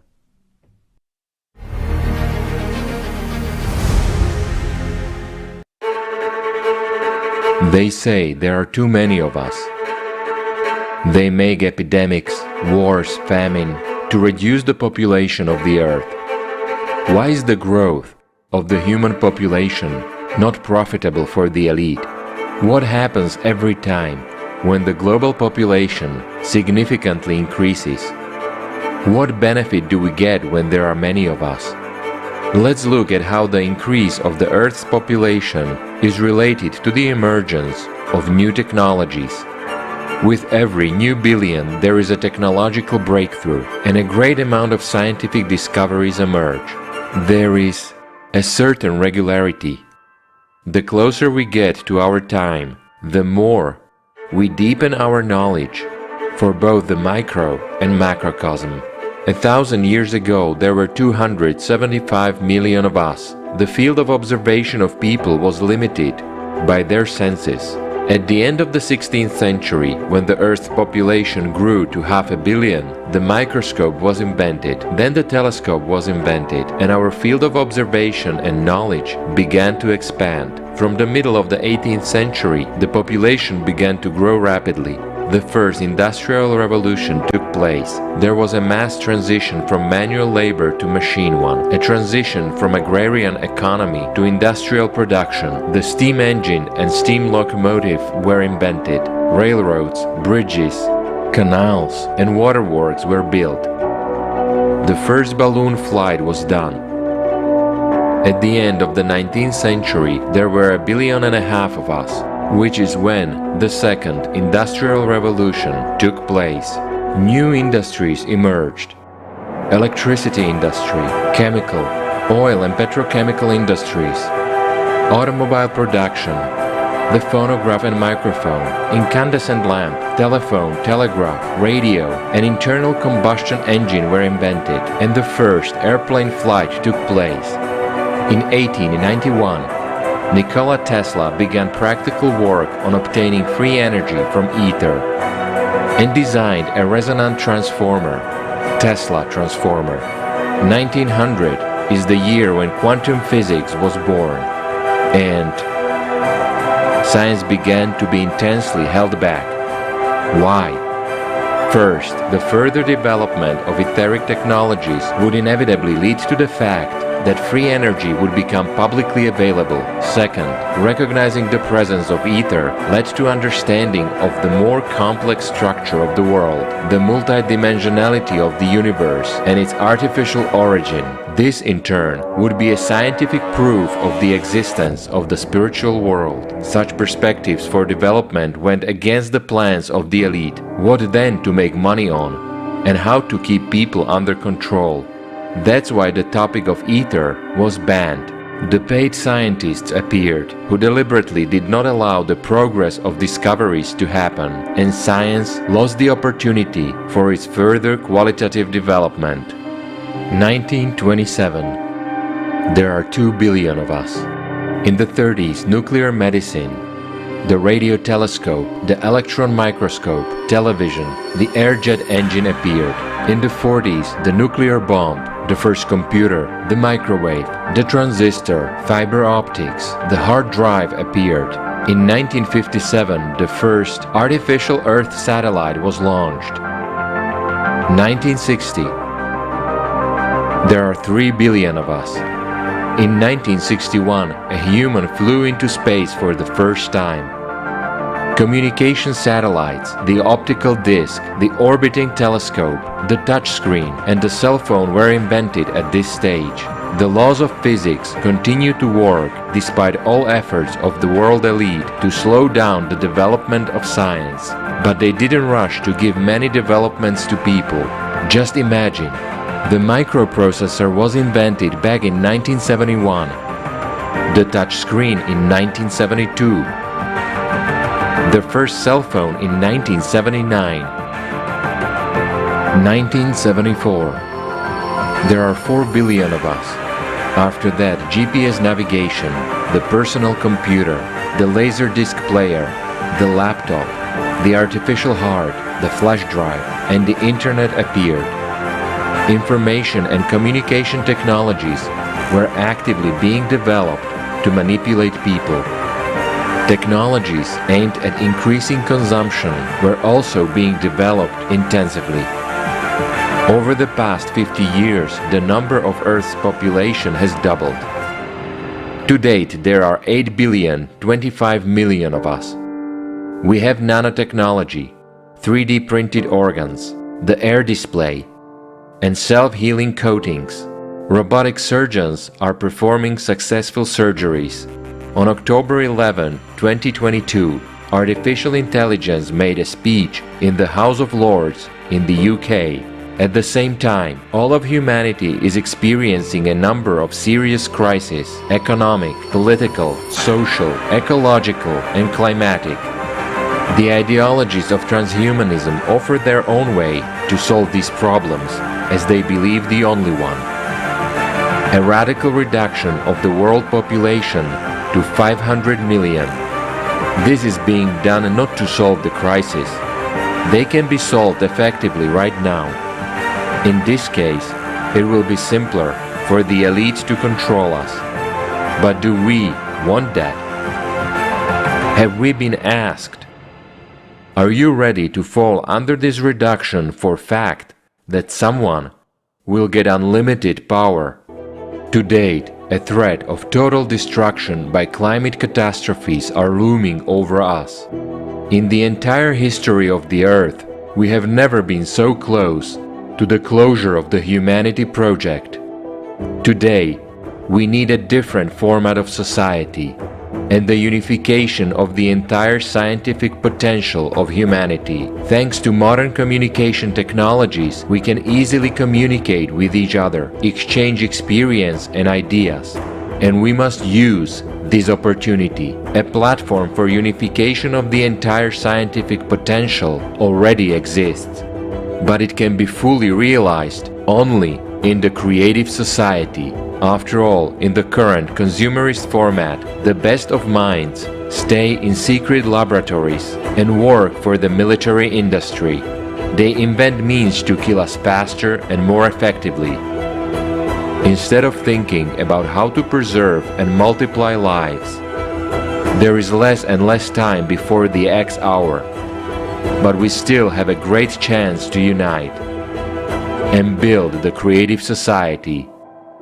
If we do this, great perspectives and new horizons of knowledge will open before us. Not only will we be able to turn our Earth into a blooming garden, but we will also be able to begin exploring other planets. In that case, even 50 billion people will not be enough.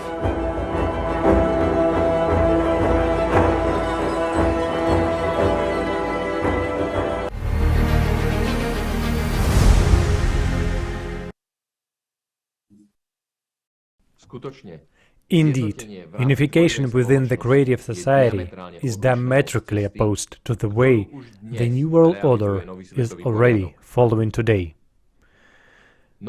As in the creative society, human life is the most important thing, and therefore there can be no question of any reduction in the number of people.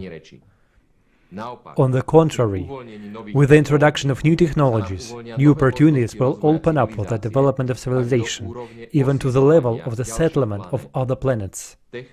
There are already technologies in place to improve everybody's life and health. All that is left is to build the creative society, to make them available to everyone.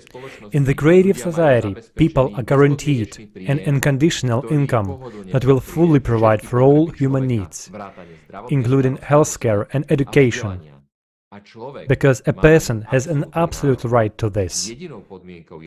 The only condition is that he is born. Power, as such, will no longer exist in the creative society. Every person will participate in the governance of the society. If you want to learn more about the benefits of the creative society and understand that its building is absolutely real, watch the international online forum, Global Crisis, Our Survival is in Unity. Katerina, you have the floor. Yes, Robert, I wish we could live in the creative society. As we have heard before, the condition for creative society is for people to unite in one purpose.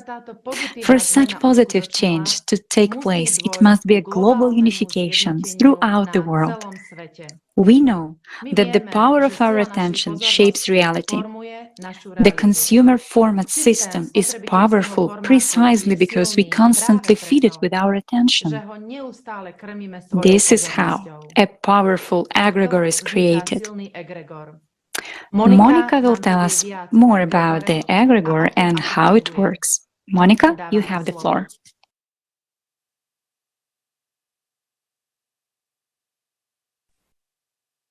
Děkuji, Kataríno. Každá skupina má svůj vlastní energetický informační prostor, který určitým způsobem působí na lidi. Thank you, Katarina.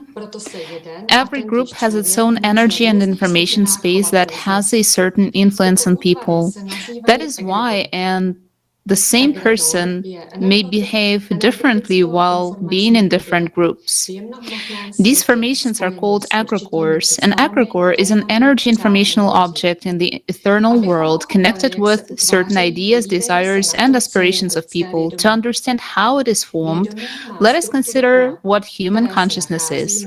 Consciousness is a field structure that is outside of human body and has a wave nature. Uniting on one goal, attuned to one frequency, consciousnesses of individuals enter into resonance. A single mechanism is formed. It's a collective mind or aggregor. The intellectual capacity of the collective mind is many times greater than the sum of the individual minds of the collective members. The same can be seen in the animal kingdom of ants, bees, fish, and other animals. One individual is helpless on its own, but when they are all together, they can solve the most complex problems. And so it is in human society. We learned from the previous speaker that a collective is more effective at solving problems than one individual. But in such a collective, certain conditions must be observed. Diversity of all participants, their independence, self-sufficiency, and individuality, lack of authority, equality of participants, absence of criticism, mutual respect and trust. An aggregor needs to not only information, but also energy to exist. Vladimir Dmitrievich Popov, philosopher, social psychologist, doctor of philosophy, professor, wrote in his publication, Spiritual Information, Nature and Force of the Aggregor, that an aggregor is a certain body of information connected with some phenomenon. But when you start observing this manifestation, you may note that it is formed not only due to embedded information, but also with a help of energy. This energy, due to which the aggregor exists, is the human attention, the most valuable currency in the universe. In the video with participation of Igor Mikhailovich Danilov, Truth and Tears, it was said that we have the power of attention, the power which forms the information. Information, in turn, forms what we call energy, and energy forms matter. The more people pay attention to a certain aggregor, the faster it forms, and the longer time people give their resource attention, the more stable the aggregor is. And when a critical mass is reached, the aggregor, once it has gained enough strength and power, begins to give the energy and information and draw in new people. But it always receives more energy than it gives out. These are many aggregors. There are many aggregors, but they can be divided into two main groups by ideas. These ideas are either destructive or creative in nature. Let us remind that a human has a dual nature, the spiritual component and the animal component, and the right to choose which of them to develop. And only a person decides whom to serve, the force of good or the forces of evil. This choice determines the aggregor that is formed, a creative aggregor that serves all humanity, or destructive, consumerist, which uses a person in its own interests. Unfortunately, to date, an aggregor of consumerist format of society has gained strength. In this format, we're always lacking something, a place in public transport, a better partner, or territory. This leads to conflicts and constant wars. The deep wisdom is that no one side wins a war, but there are always those who are behind the formation of these destructive processes, gaining financial and mental energetic benefits. Over the last 6,000 years of conflicts and wars, people have led off the aggregor to the consumerist format of society with their energy so much that it is now dominant and leads humanity to self-destruction. But the people themselves can form another egregore, a creative egregore, where all the acute problems will be solved in the shortest time possible. Not a single event in the world happens by chance. Behind every action, there is one of the forces, good or evil. The real laws of this world are immutable, especially when it comes to people's right to choose. The forces of evil and good can only offer people certain ideas. What idea will be chosen by people themselves, that will be implemented.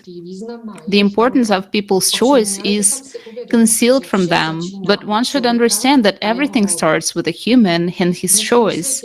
Unfortunately, in today's world, a great number of people serve evil consciously and even more unconsciously, blindly supporting the consumer's formative society. And the rest, most of the population of the planet, is passive and easily influenced from outside. One must understand that through our inaction and irresponsibility, we strengthen the egregore of consumist formative society. But the fate of all humanity depends on the choice of the majority of the population.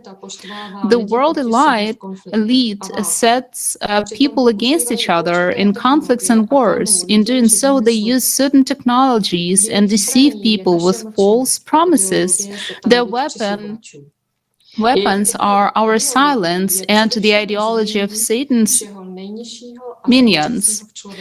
Their ideology is first and foremost the cultivation of all the basest and most animal in person.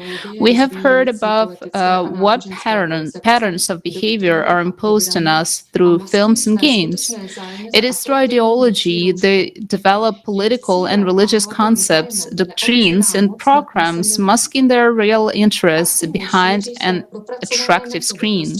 And their goal and main interest is undivided power over the masses of people. They actively disseminate their developments through organizations under their control and popularize them through the media because they are well aware that it is information that forms the world view.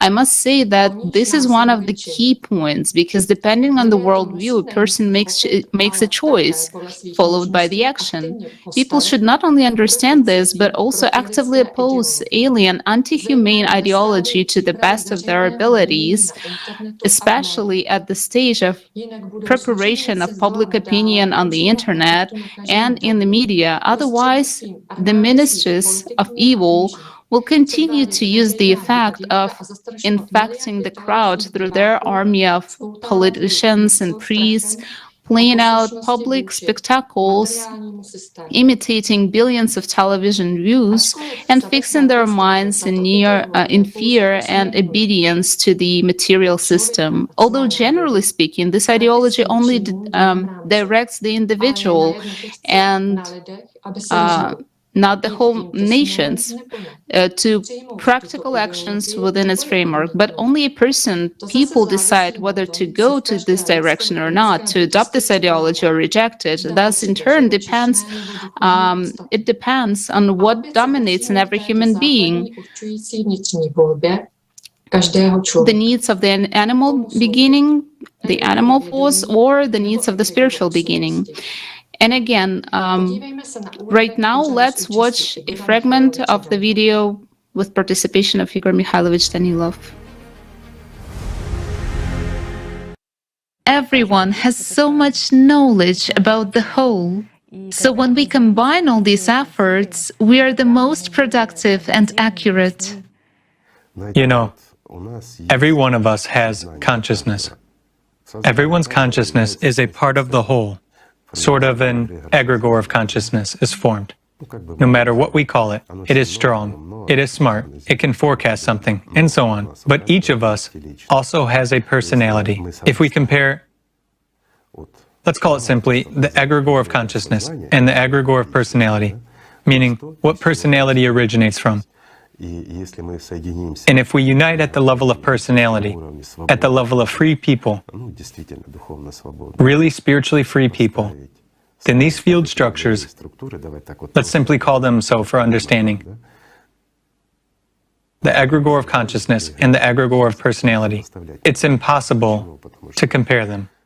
Why? Because the aggregor of personality will be infinite and eternal. As for the aggregor of consciousness, we won't even find it in this infinity. It is nearly nothing. So, if we, as humanity as a whole, unite precisely on spiritual aspects, guys, I'm not saying on religious aspects, I'm saying on spiritual ones, and the difference is huge. No offense to religions. It's true. Then our capabilities will be boundless. Really boundless. Why? Because spiritual aspects are all human values. That's what all the prophets who came here spoke about.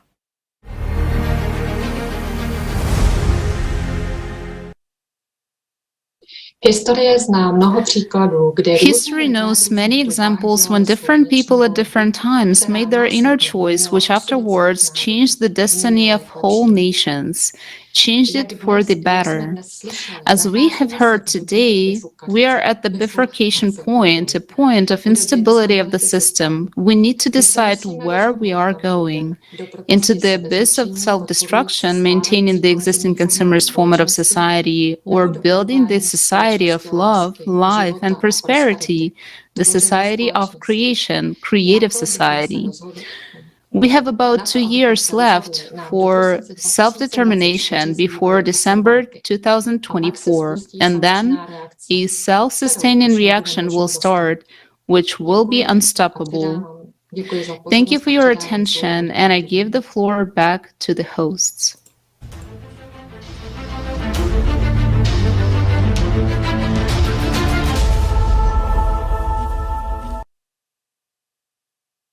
Děkujeme, Monika. Thank you, Monica. And thank you to all the speakers and who were presenting the first part of the conference. Indeed, people who have made choices and united can change the world for the better. We're not united by property, by culture, by homes. Unification doesn't mean we all start wearing the same clothes, listening to the same music, or thinking the same way. No, we're uniting in our diversity only on the idea of a better world, a better society, a society in which human life comes first, and where everyone is ensured decent living conditions from birth. That's right, Monica. And what is the most important thing about unification? Human choice. It is said that every person is the master of his own happiness. There is a profound truth in those words. Many people think that other people are in charge of their happiness and put their destiny in the hands of others. Let them tell us and show us how to live. Let them solve the problems for us. And then one wonders why life does not bring the satisfaction and happiness that one craves somewhere inside. The system has a plan for every person's life, but whether this pre-planned and dictated scenario come true depends only on the person's own choice. Let's watch the video to understand why the system's plans don't always come true.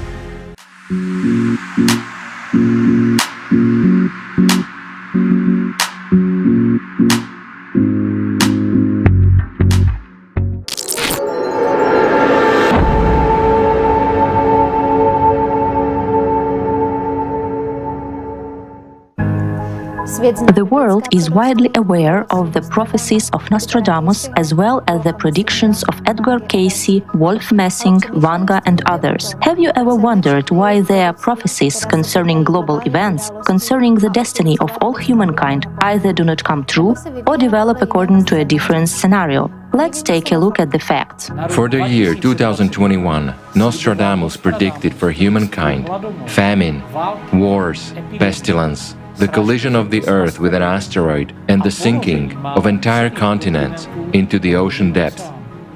Therefore, we can only be extremely happy about the fact that not all of the predicted things came true.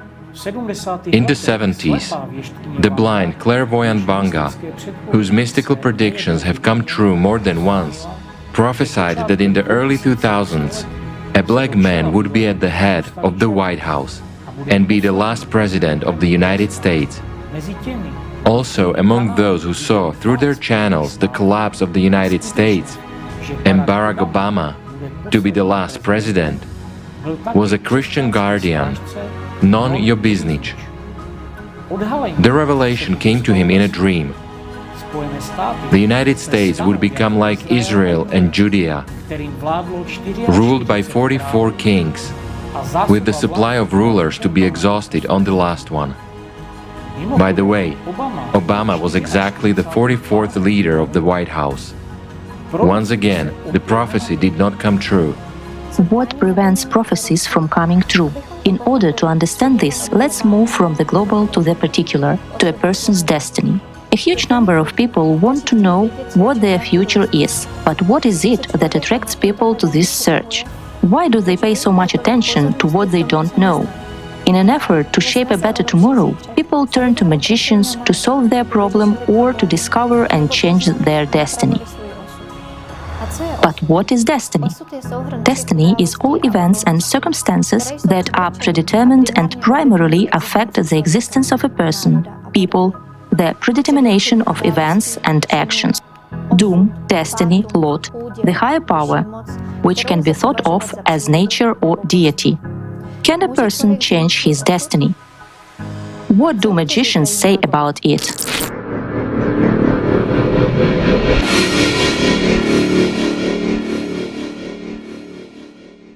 Destiny cannot be changed. Destiny can only be changed by a person himself. Only a person himself can change his destiny. A person himself can change his attitude toward something. In other words, everything is in our heads. We, as conductors and carriers of energy and the ability to see what's next. We have no right to influence a person's destiny. We only have the right to suggest a direction where to go. We have the right to point out certain moments in life, but we have no right to decide for a person how he should live and what he should do. Our life depends on our way of thinking. And destiny, what is destiny? It's the judgment of God. It means that each one of us has a retribution for one's own deeds. Hence, depending on what you do and how you act, you get a corresponding result. Yes, well, that's the way it works. So it's kind of multivariate. When reading fortune, I always try to give up my own opinion and see what if I am a husband, what if I am a wife, what if I am a lover, what if I am a lover of a lover, so the person can see the whole picture, and then he can program himself for any future. What are probability destiny lines? Our whole life lies in probability lines.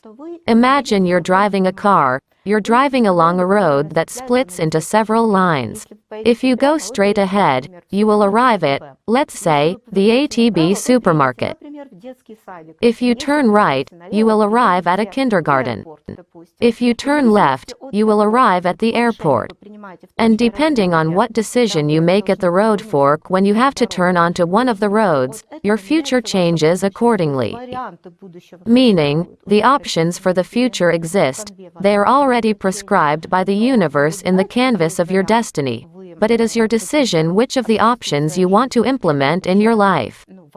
And your, shall we say, tomorrow depends on your decision today. The stars change every 20 years, they change every year and every month, but global change happens every 20 years. The previous change was in 2004, the next one will be in 2024, the beginning of 2024, in February 2024. Now we are at the end of an era. The last 20 years of the era begin in 2024, the ninth cycle. It's a fiery cycle, it's a complex cycle. And only after 2044 will there come the good 20 years of the white cycle again, a new era, a new age. And if there are no serious changes before 2024, then further we are expecting some difficulties. Many religions have the unspoken taboo on predictions. How do you feel and what do you think about it? You know, I actually support this and I can explain why. Because when we predict, we kind of give a version of destiny to a person, and for that moment we take away from him the trials that may have been destined for him. Since 2012, all people have become shamans. Now everyone hears something, sees something, feels something, predicts and foretells something. The only problem is that there are no methods of recognizing and understanding what the gods are telling us, what signs they are giving us, and how to live with it, how to understand and deal with it. So, everyone can actually hear this? That's exactly what's happened now. Some online media call it a quantum leap. Zana, what would be your advice to our viewers who, perhaps, on the one hand, are afraid of some influences from the invisible world, but on the other hand, would simply like to live well, happily, in prosperity, let's say, in mental harmony and so on? May these people not disrupt the balance. If you want people to do you good, don't make shit yourself, because as a rule, there is no boomerang, there is balance. Think positively. Because people often say to themselves, I won't be able to, I won't make it, it's my destiny. No, you have to think positively, you have to attract good things in your life with your intention, raise your vibration, do sports, go to nature more often, that is, improve your life in every possible way. Do not live like this, like Groundhog Day, come home from work, have a meal, hang out somewhere at the weekend and go back to work. Develop, read, educate yourself, develop spiritually, maintain your physical shell, meaning, all of this taken together. I can advise people to just take care of themselves, of their life, and bring only the best into it.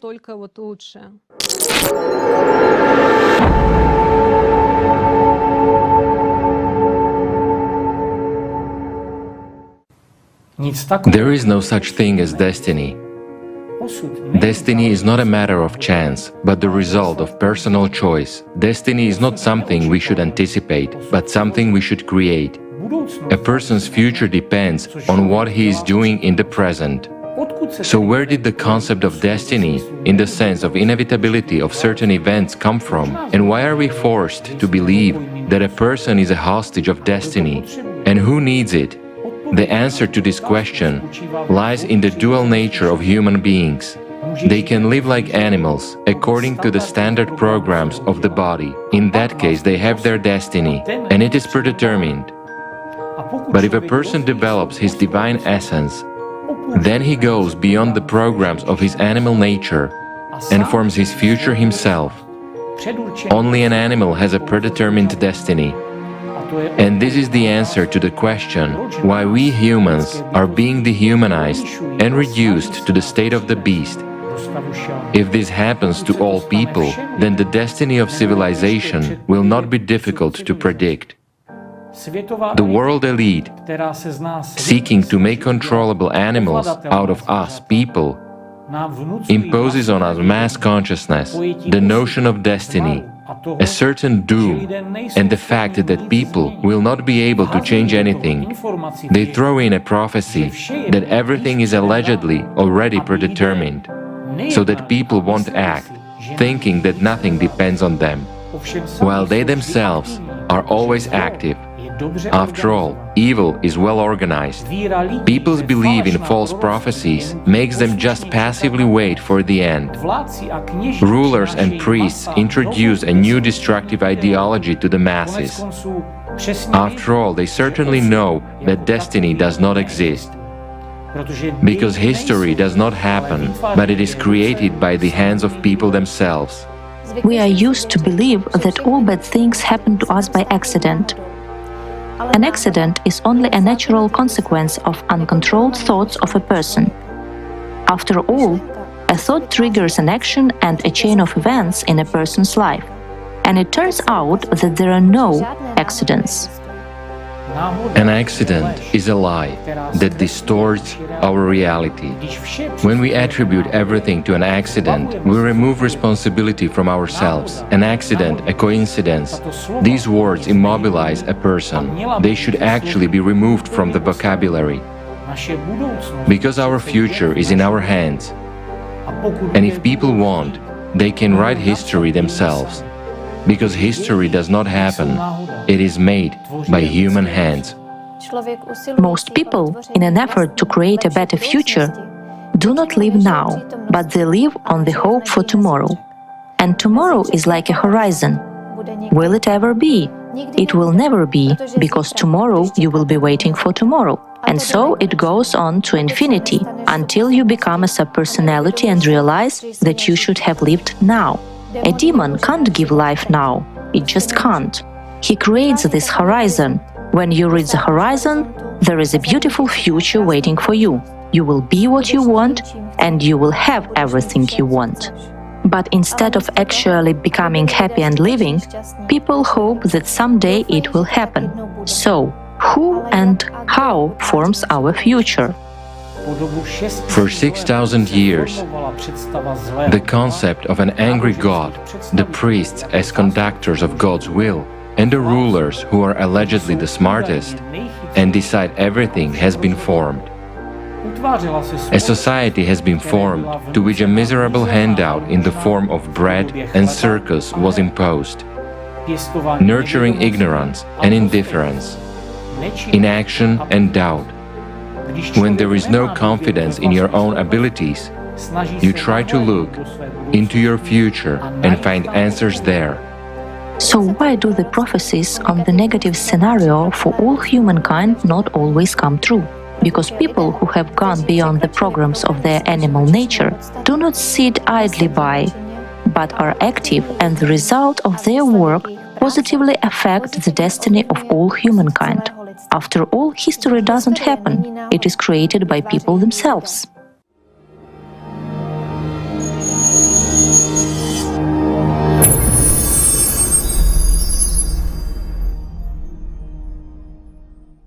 A human is not a toy in the hands of higher powers, but personality that has freedom of choice, and with their active work is capable of influencing not only the triumph of world justice, but also the growth of their own spiritual, immortal individuality.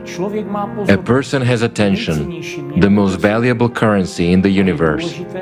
It is important for people to remember that attention is the key element in their everyday life. Whatever a person pays and gives attention to in his life, to what thoughts, preferences and desires, is what he receives. We know from history that Hitler practiced magic and also used the prophecies of his magicians. During World War II, he often visualized certain military situations. It should be noted that Hitler had no military education, and the generals did not take him seriously until a certain point. Until his military ideas began to suddenly succeed and his prophecies began to come true.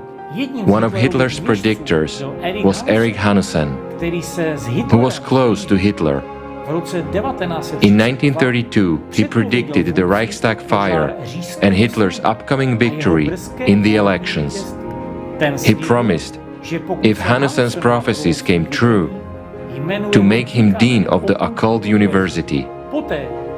Having become the Chancellor of the Reich in 1933, Hitler didn't forget his promise.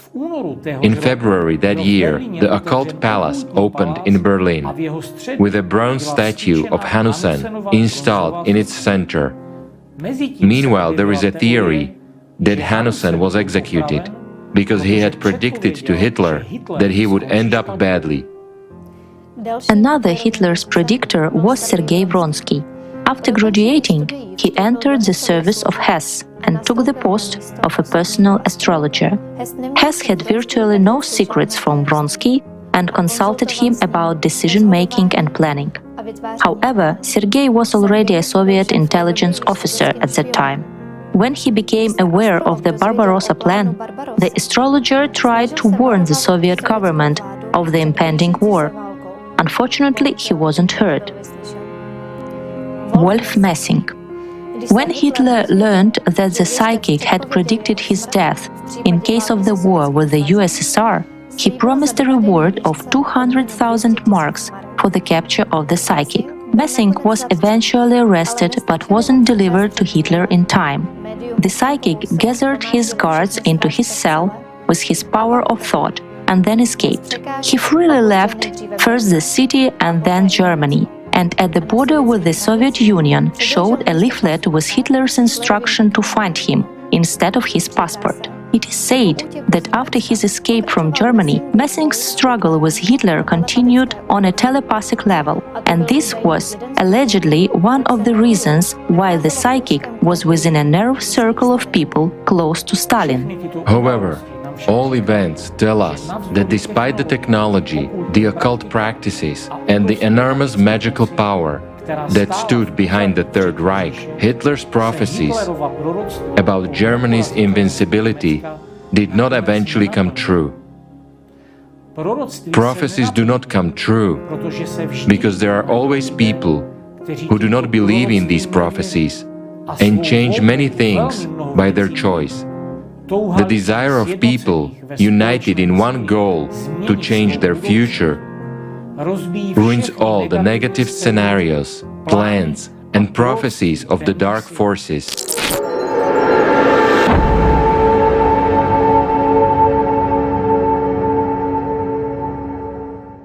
However, predictions from God and from the devil are different things. It is one thing when God helps, but he sends prophets for this purpose, who give true prophecies. And it's another thing when Shaitan prompts, he talks about his plans, and those plans begin to come true. Yet Shaitan's plans come true only when people are subordinate to him. If a person gains life and becomes spiritually free, Shaitan loses power over him, and the person becomes responsible for his own choice and for his own life, because the concept of destiny is a written scenario from Shaitan. Whereas when a person really becomes a spiritually free, God-loving being, and his goal, the goal of his entire life, is to come to the spiritual world, then the power of Shaitan over him disappears. The person only prevents Shaitan from carrying out his plans, because such a person breaks not only Shaitan's plans regarding himself, but also regarding those who are close to him and who hear him. Why? Because by telling the truth, the person makes other people free as well, and everything changes. Shaitan is forced to remake and rearrange this network of his anew, excluding people who are already invisible to him.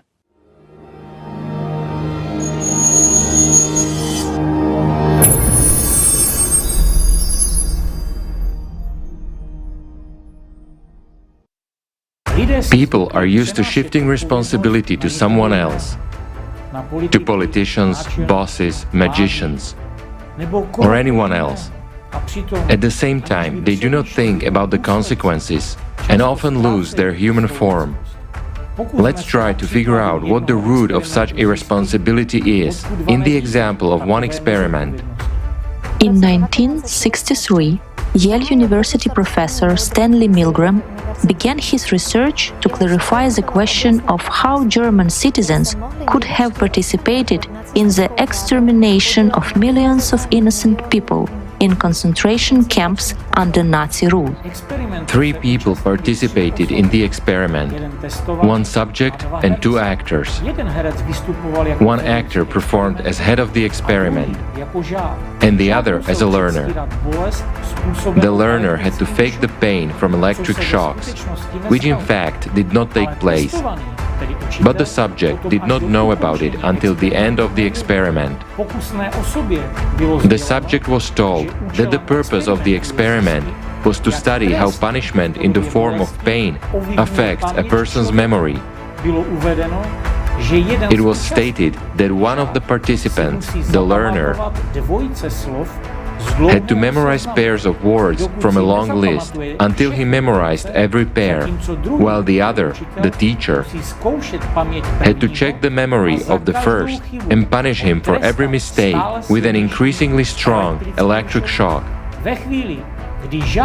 At the moment when the learner asked to stop the experiment, screaming in pain, the head of the experiment put maximum pressure on the teacher and demanded to continue, arguing that he would take full responsibility for the experiment. The results obtained shocked everyone, most of all Milgram himself. In total, 40 experiments were conducted in the series. The results looked like this. Only one subject stopped at a voltage of lower than 300 volts, and 26 out of 40 reached 450 volts. One professor described what was happening as follows. A self-confident 40-year-old man came into the room with a steady gain in a suit. 10 minutes later, a red, sweaty man with shaking hands was sitting in front of me. There was no trace of the former man. He humbled, "My God, what am I doing? What am I doing?" Then he struck himself with his fist to the head, but pressed the button anyway.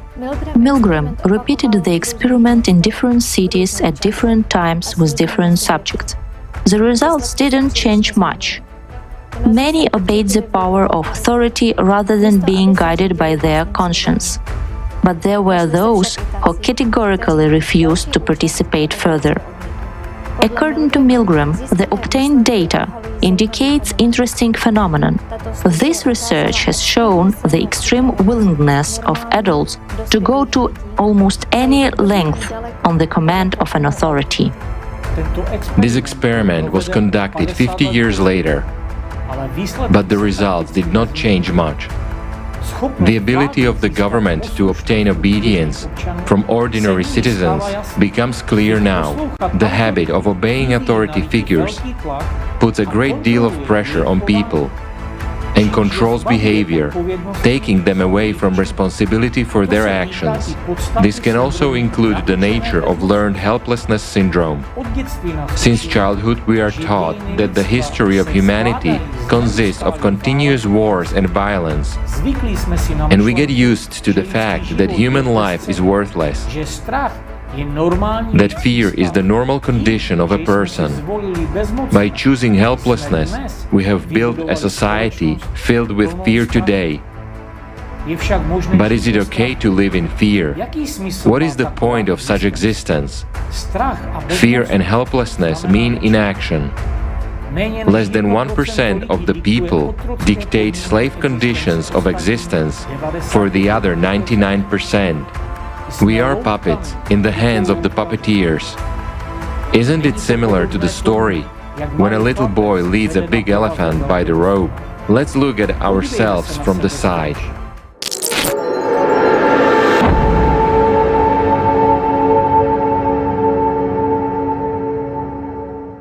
Elephants are habituated to a rope since childhood.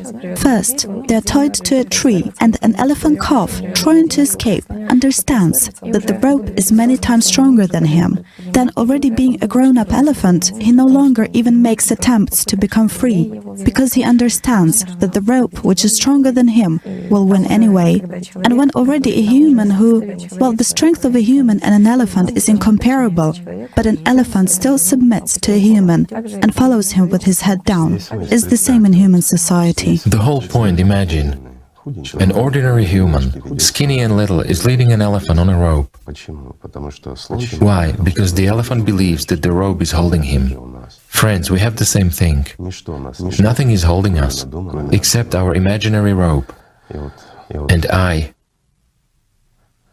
would simply like to say, friends, let us stop being stupid elephants, and let's become humans.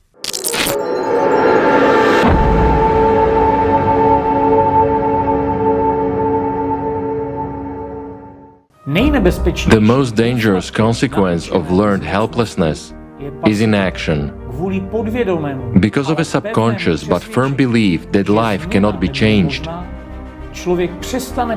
person stops taking any action for this. And he does not use and sometimes does not notice the opportunities available to him to do so. And let's honestly figure out, what are we helpless in? Are we helpless to be kind? Are we helpless to be sincere and open? Are we helpless to love? Or are we helpless not to support evil and violence in our society? If we want to be free and happy, we must act. We make a choice. With every action we take, by choosing good and love, we fill this world with joy, and we become happier ourselves. You cannot always be a hero, but you can always be a human with a capital letter H.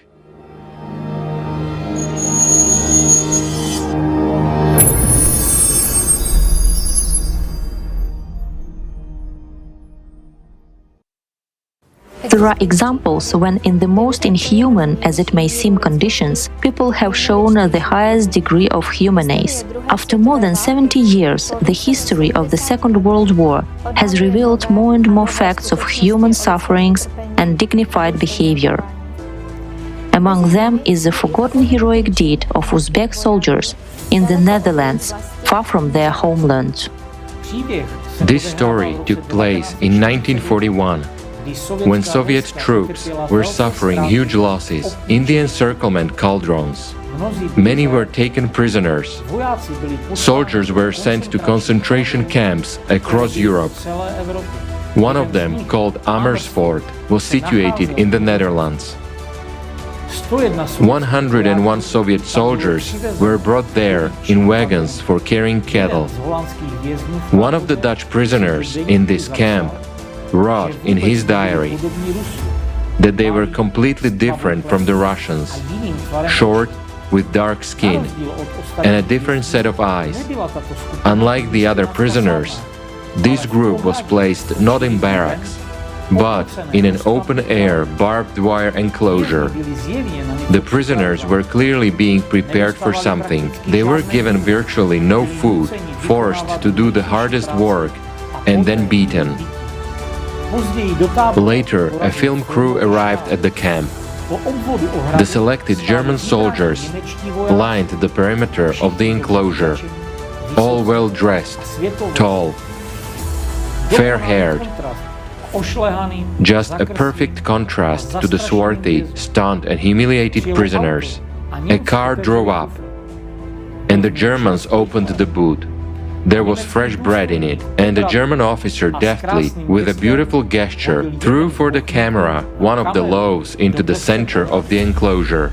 The Germans had planned to film a mass fight between prisoners over bread, to show in a propaganda movie how the Soviet subhumans were fighting over food and the Aryans were restoring order. But the film was never to be made. After the bread landed in the mud of the enclosure, no crowd rushed to it. In the deadly silence, one of the prisoners walked up to the bread, took it in his hands, put it to his forehead, and walked over to the others. The Uzbeks were sitting in a circle, cross-legged, according to their custom. The oldest of the prisoners received the bread, broke off a small piece and gave it to the youngest. Then broke off another piece and another. He took the last piece for himself. The Uzbeks slowly ate that bread, said a prayer, and rose from the ground. They were specifically selected so that the prisoners would look nothing like the Germans. They tried to torture them to the bestial state so that they would put up a growl for food on camera. As a result, it turned out that even in the most hopeless situation, they remained humans. And there are many such examples of humanness. Humanness. It is humanness that forms the future of happy people. One school principal sent a letter to every teacher he employed. Dear teacher, I've survived a concentration camp. My eyes saw things that no man should ever see. I saw how educated engineers were building gas chambers. I saw how qualified doctors poisoned children, how trained nurses killed babies,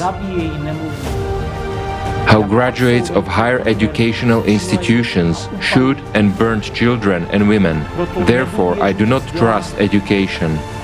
I'm asking you, help your pupils become humans. Your efforts should never lead to the creation of scientists' monsters, trained psychopaths, educated Eichmanns. Reading, writing, and mathematics are only important when they help our children to become more human.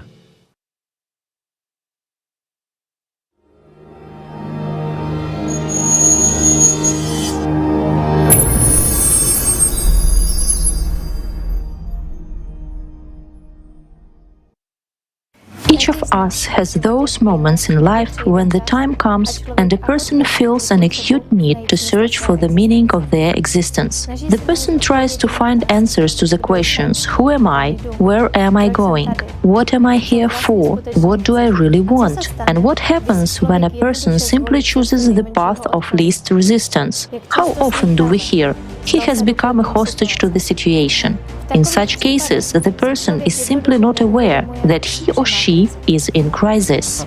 And this crisis can become for a person the foothold, that impulse which allows him to move to a new level of development, to a new self. The situations that precede this impulse are endless, but the reason is always the same: a strong inner desire to change something. And so, when the person makes his choice, he thus switches his attention, empowers new information, which transforms his life into a certain reality. In essence, he arrives at a bifurcation point. In other words, a bifurcation is our chance to make a change for the better or for the worse. It is the state in which a person radically changes his or her views without going back to past habitual actions. It is the moment of our choice. There are such moments not only in work, but also in relationships, whether it is about partners, friends, family, colleagues, or employees. At the time of making a decision, there is a change of focus, and as a consequence, a change in the way of life one is used to. The person understands that there is no going back to the past, and it is no longer possible to build life or relationships according to the old familiar schemes. A man using all his possible resources, facing the moments of truth before himself, moves to a new, higher level, and a new space opens before him, new opportunities, and life becomes more fulfilling and meaningful. It is a turning point in life that fundamentally changes one's destiny and can influence the destiny of the world around. After all, everything in life is interconnected. Meteorologist, mathematician, and synergist Edward Lorenz described the sensitivity of a system to the slightest change in the following way. A single flap of a butterfly's wing in Iowa could in principle trigger an avalanche of effects culminating in a monsoon in Indonesia. Today, all of our knowledge of the fundamental sciences, the critical instability of society, and indeed we ourselves are at a global bifurcation point, and our fragile world depends on our choices and on where our attention will be. We can only trust that as we approach the next bifurcation point, humankind will choose the path of goodness, love, and prosperity. As it turns out, we can easily change this world for the better.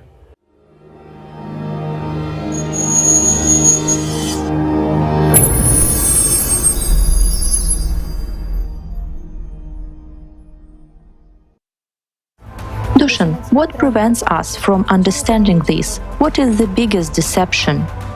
It's not that simple. Why? No, I mean that's the biggest deception. It's not that simple. And that's the lie that gets repeated over and over. And what's not so simple? Everything. Absolutely everything. Everyone wants you to give up. They say. It's not that simple. So what's the truth? Everything is simple. If they say you can't do something, Do it. And that's it. And you'll realize that it's very simple, and it has always been. Indeed, everything is really simple. The best way to foresee the future is to create it. Yes. If you want to foresee the future, create it.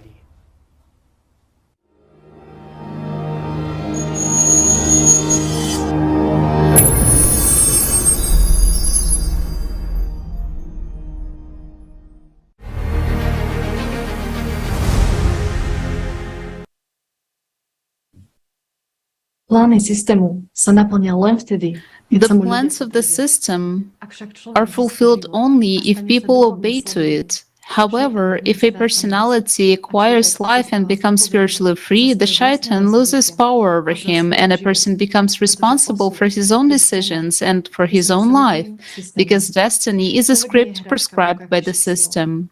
A person is not a toy in the hands of higher forces, but a personality with freedom of choice. This freedom of choice is given to a person by God Himself. And the main resource of a personality is attention and the time. And it is the main resource, and it is where we direct attention and how we use our time that determines and shapes our life, and not just our life.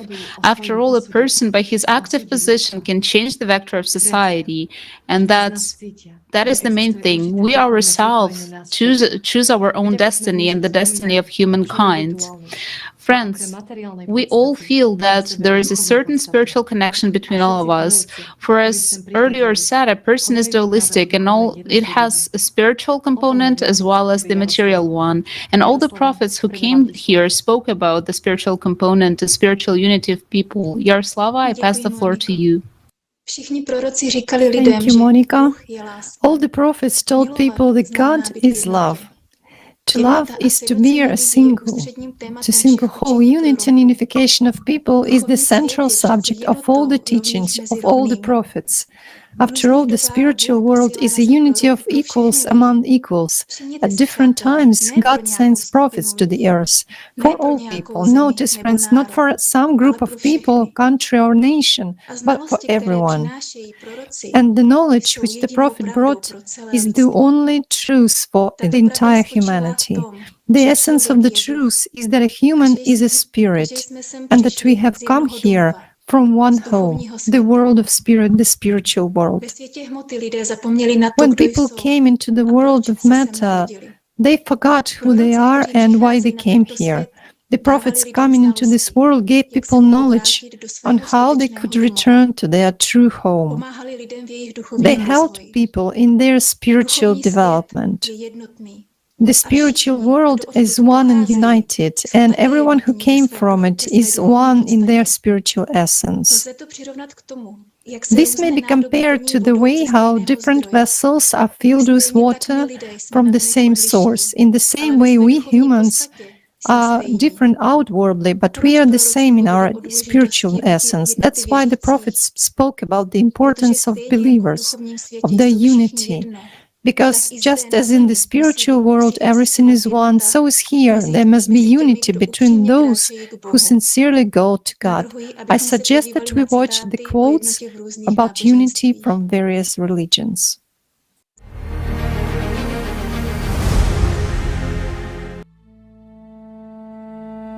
The messenger of God, God's prayers and peace be with him, said, "Adhere to the Jama, beware of separation, for indeed Ash-Shaitan is with one, and he is further away from two. Whoever wants the best place in paradise, then let him stick to the Jama. And do not be like those who split into sects and differed after clear proofs had come to them. It is they who will suffer a tremendous punishment."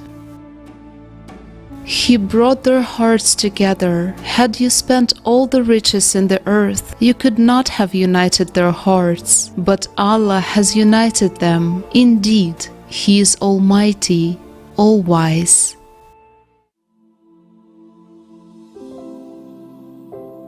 Beloved, let us love one another, for love is of God, and everyone who loves is born of God and knows God.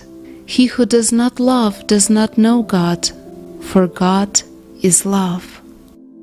Now I plead with you, brethren, by the name of our Lord Jesus Christ, that you all speak the same thing, and that there be no divisions among you, but that you be perfectly joined together in the same mind and in the same judgment. By being like-minded, having the same love, being one in spirit and of one mind. That they all may be one, as you, Father, are in me and I in you, that they also may be one in us, that the world may believe that you sent me. And the glory which you gave me, I have given them, and that they may be one just as we are one, I in them and you in me, that they may be made perfect in one, and that the world may know that you have sent me and have loved them as you have loved me.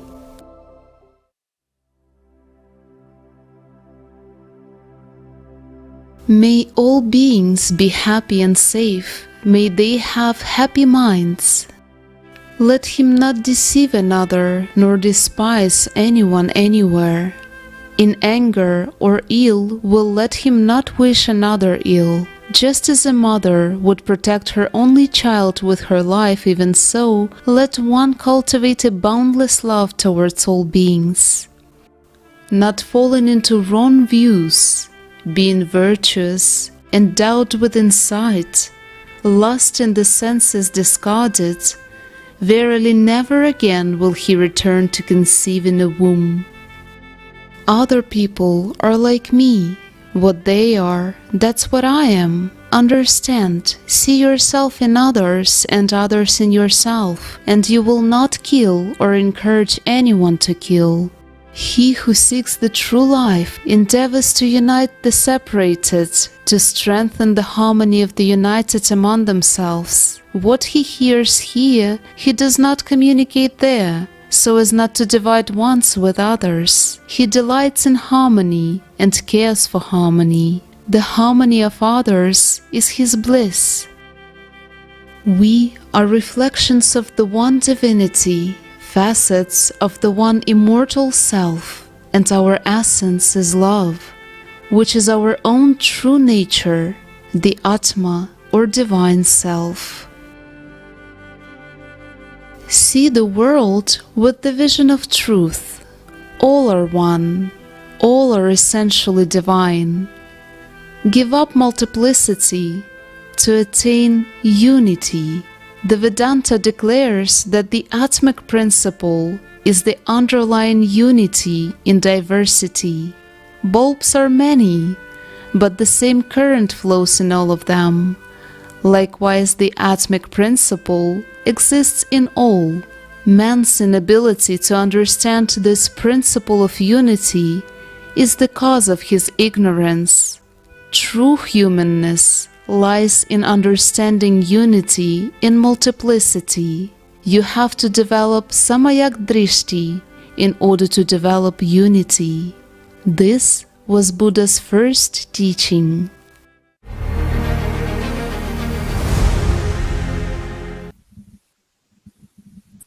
The truth is one. While all the differences are rituals that people formed when their religions were developed, and the actual division of people to assert the power of the priests. Jesus Christ said, God is alive. The Prophet Muhammad, peace be upon him, said, Allah is the living one. And they said that people should serve only God, Allah, and no one else. And in this we are all united. What is Islam? Love, in the literal sense of the word. It's the right sense of it. And what is love? Love is unity. And did the Prophet, peace be upon him, have a division? No. The last prophet had an understanding and taught all his disciples that a Muslim is the one who believes in one God. Just as Christians called Muslims as well. In Islam, the call of Muslims to unity is not some recommendation or advice to a Muslim, but it's the duty of every Muslim to strive towards Muslim unity. All the prophets spoke of unity. But what do we people choose? Let's watch an excerpt from the video The Circle of Life with Igor Mikhailovich Danilov.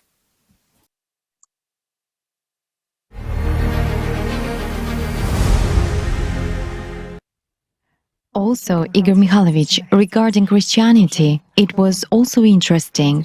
After all, the prayer of Jesus Christ at the Last Supper was about oneness. He said, "May they all be one, as you, Father, are in me and I am in you. May they also be one in us." It is that very understanding of what both Buddha in his sermon and Jesus said, that they would wish this oneness of believers, oneness in the Spirit, oneness in God. And I have a question. Why do believers not hear them? These religions have existed for thousands of years, the ones you've just mentioned. So where is our oneness? Have they succeeded?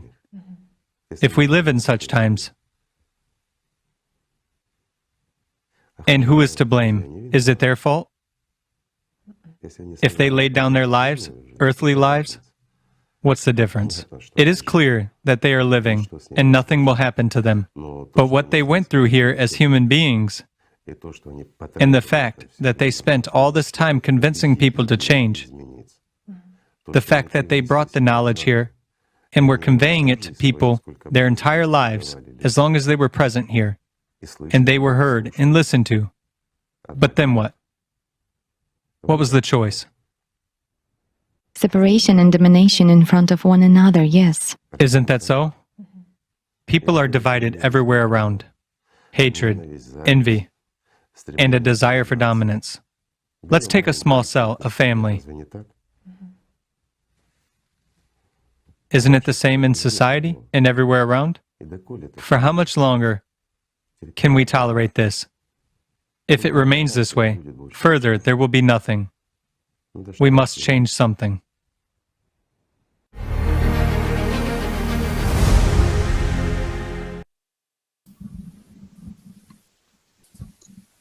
Today there are 7 billion believers in the world, but there is no unity among them. What do they argue about? People argue with each other that only their God is true. But the Prophet said that God is one. For people who are just at the beginning of their spiritual path, or who are only wondering how to understand that all people are one, we can make a comparison and imagine that there is a father and a family, a father of the family. He has children. In this case, the children represent various religions. In any family, children often do not find common language. Everyone thinks he is less loved, so he tries to prove that he is better.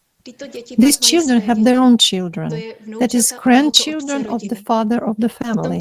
In this case, we can compare this with many various divisions into branches of the same religion. They have arguments among themselves and prove to each other what their parents proved to their father. But, as a matter of fact, we are all one big family, and we all have the same God. Regardless of religion, regardless of whether a person is a materialist or not, we are all relatives, very close ones. And for the spiritual world, there is no division at all.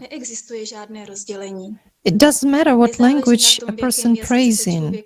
It is us who have languages here, and we are divided here.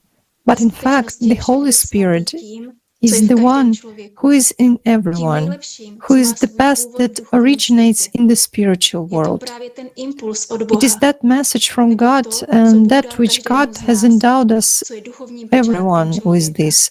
And it is the spiritual nature of a human. It's alatra. It's impossible to deny it. You can call it in different way, but the essence will not change.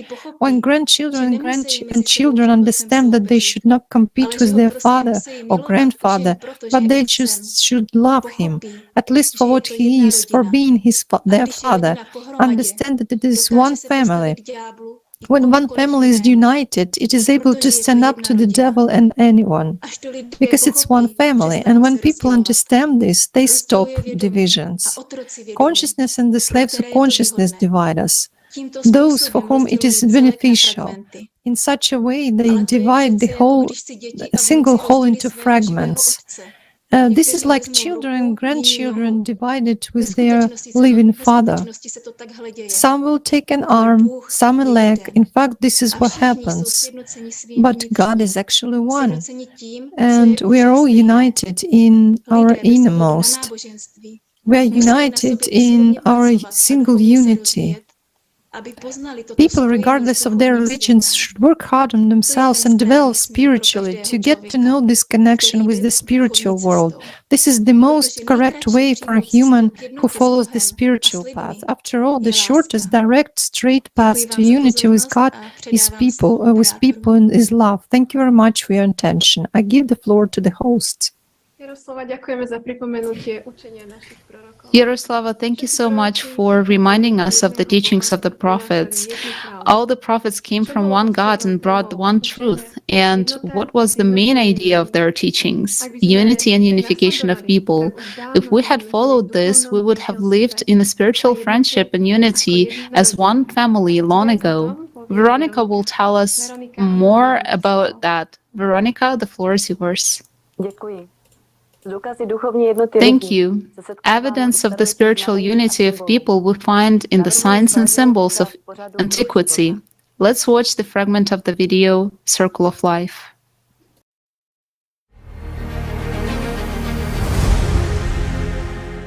It seems to me that it's much more important when people communicate in a common language, the language of love, the true language.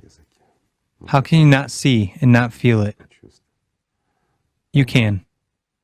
If the devil who covers the light is in front of you, this is actually people's choice, to put the devil in front of them,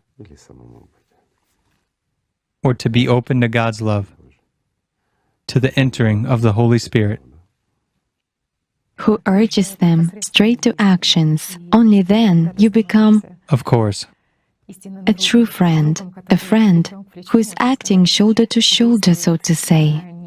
Yet, again, he is acting not for his own benefit, or for the benefit of some priest or someone else, or a dictator, but exactly when people's action is aimed at serving the spiritual world, and not someone's private interest, or, moreover, any hatred or human stupidity.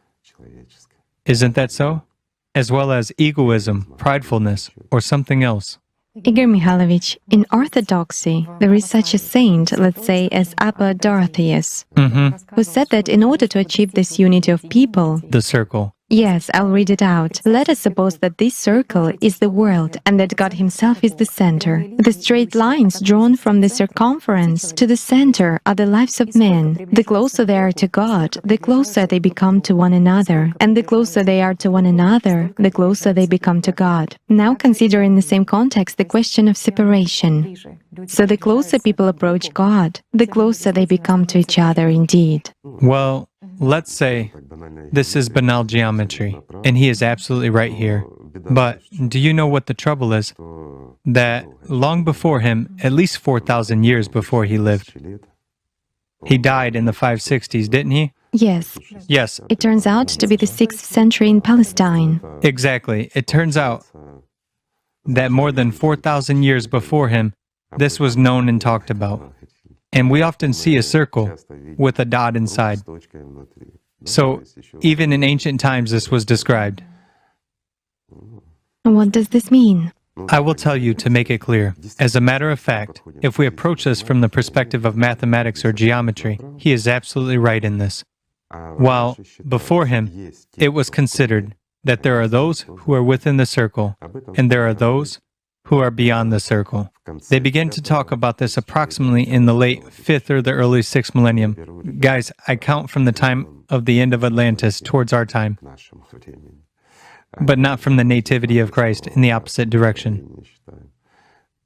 At that time, let's say, there was already a transition from the ideal society to the creative society, which later on, almost in 1,000 years, already passed into a consumerist format in the times of the activity of Sumerians. That's when this explanation appeared. Why? Because people from beyond the circle emerged. Thus, a process of vacillation slightly began, which this fading had been developing for thousands of years, until it completely came to naught. And that's when this explanation appeared. It is literally mathematical.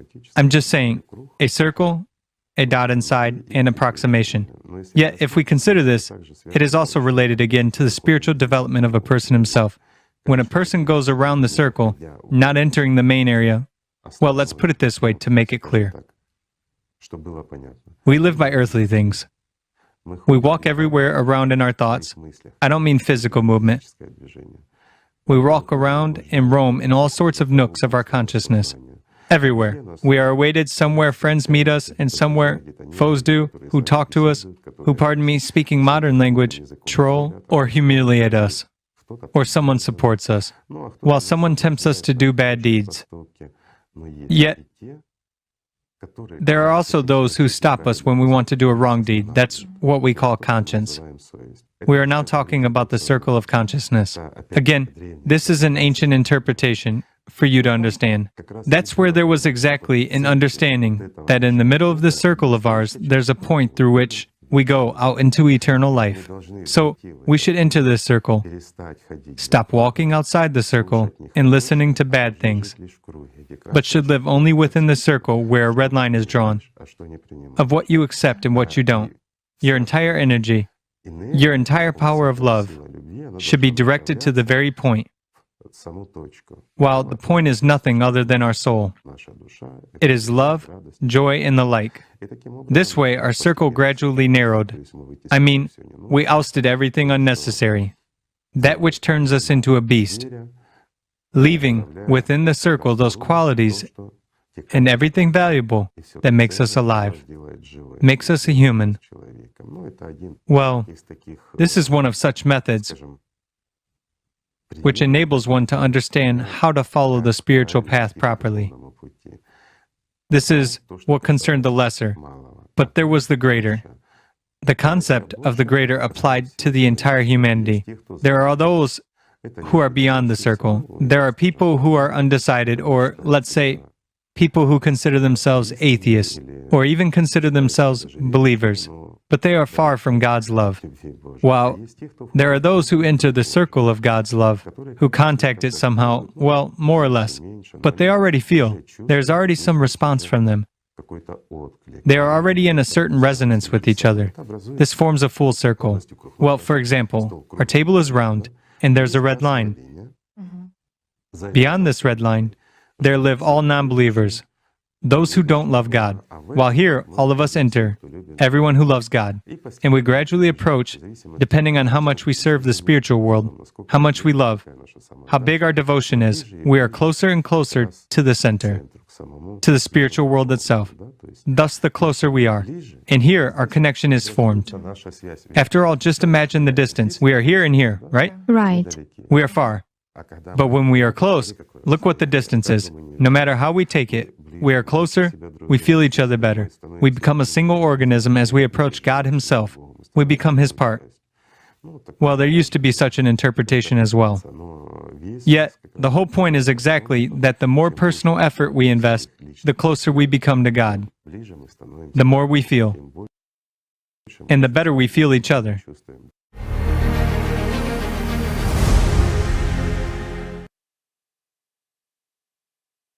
Thank you for the explanation, Igor Mikhailovich.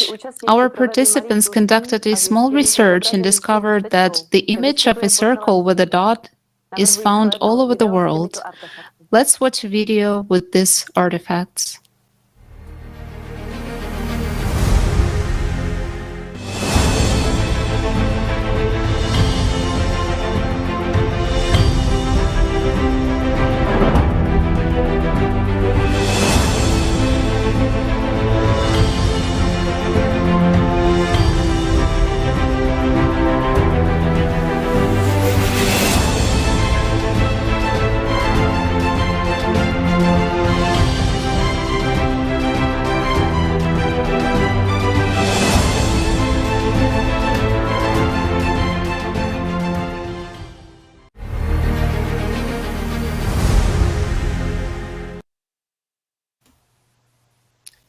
As we can see, people on all continents possessed the primordial knowledge. They knew the necessity and importance of their spiritual development. Walking along the path of spiritual development, everything fell into place.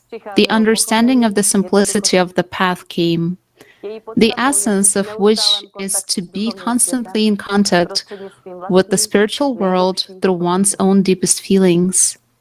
When every person directs his attention to God, he is always in touch with Him, and in touch with those who also put their attention into the love of God. All are striving towards the one, and all are united by love for God. Everyone is in the same circle of love. It is love that makes a human free from temptation and fear of death. Free inside in spirit, such a person does not look for support in the external, but leans on his inner. Such a human cannot be manipulated or controlled. He does not serve earthly kings. He serves only God. When such people came together, they're able to change the course of history and do much for God and other people. Spiritual friendship is when people are in the same circle, the circle of love, that is, the circle of service to God. It is a certain group that serves and lives this idea and this purpose. Its meaning to them. People feel the grace of God. They're filled with an inner fire and want to share that joy with others. Such a legend was told in the video The Circle of Life. Once the Venerable Ananda came to Buddha and said that, from his own point of view, a half of the holy life consists in spiritual friendship. Buddha immediately corrected him, saying, "Say not so, Ananda. It is the whole, not the half of the spiritual life." Thank you for your attention, and I pass the floor to Gabriela. Ďakujem, Veronika. Thank you, Veronica. Hello, dear friends. Today we talked about the unification of people, but we must understand that people can unite in different ways. There can be unification at the level of matter or at the level of spirit. When people unite at the level of consciousness out of mercantile interests, out of fear, profit, or forcibly united under the rule of a dictator, then such union is unstable and leads to the state of depression of spirit. And spiritual friendship is a true unity in love for God, which unites the hearts of people and makes it possible to overcome any difficulties by joining together. The question arises, what is true unity and how can it be achieved? As it's said in the film Consciousness and Personality, from the inevitably dead to the eternally alive, true unity in this world is impossible without spiritual development. Why? Because consciousness divides. The first thing it does, it encapsulates a person and singles him out of himself. All this is taking place at the level of consciousness, a perception of personality of what consciousness is telling it, namely, you're alone, you, and you. At that unification, it is unification of the community of interests. Let's say so, of a certain circle of people, but no more, whereas true unity may take place only at the spiritual level. Personality, when it achieves perception of the spiritual world, it already feels people of the same kind who perceive that world, and that is where unification is taking place. We have heard today that negative prophecies for all mankind are not coming true exactly because people who are on the spiritual path are changing the course of history throughout their choice and actions. Now it is time of crossroads, the time of global choice of humankind, and everyone has to decide whether he is in circle of life or outside of it.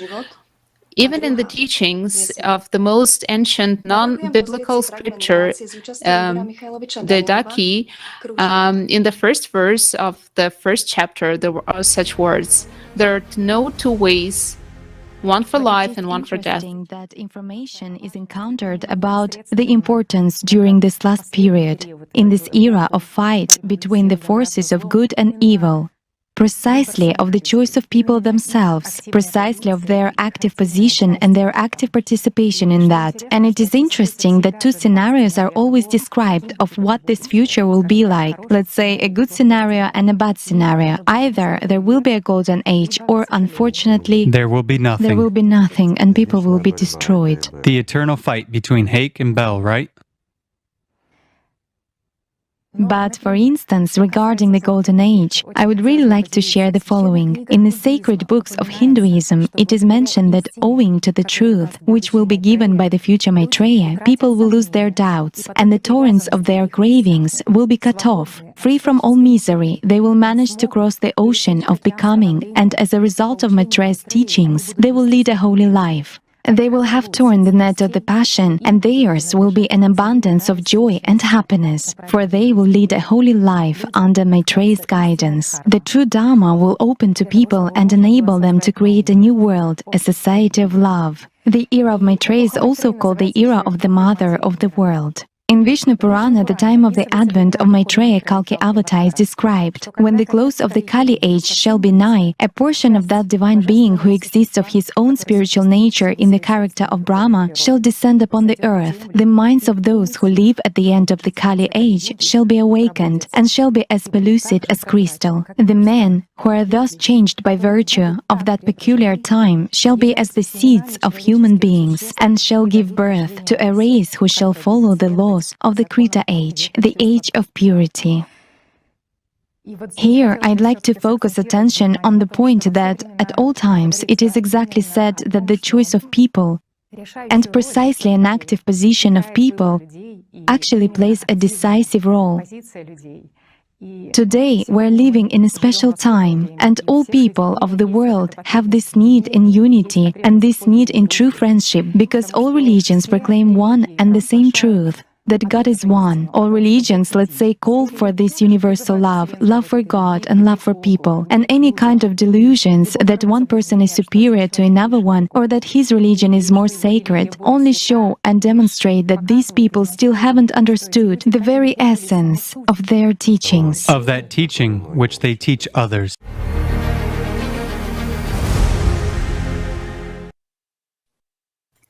The dream of all prophets was humankind living in harmony and well-being on a beautiful and safe earth. But that didn't happen because we didn't follow our prophets. And the situation in which humankind finds itself is quite natural.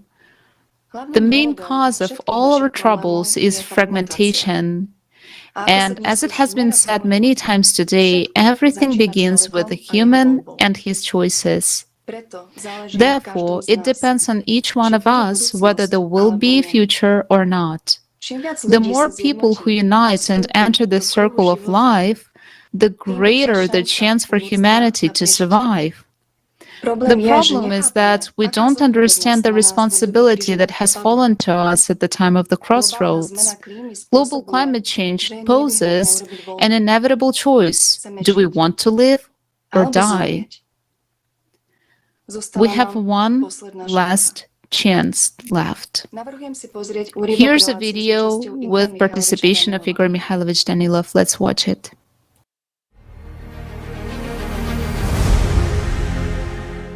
Let me explain it in a simpler way for you. Let's say you're walking down the road and you come to a crossroads. There are 3 roads in front of you. If you go left, you will die. If you go right, you will die. And if you go straight, you will live in the creative society. So, this is exactly the crossroads in 2024. If humanity has the tendency of going straight, it means everything will be fine. But if in the year 2024, Let's say, at the end of December, we do not decide where we are going. Well, then, friends, I suggest that you intensify, really intensify your work on yourselves and spreading Alatra.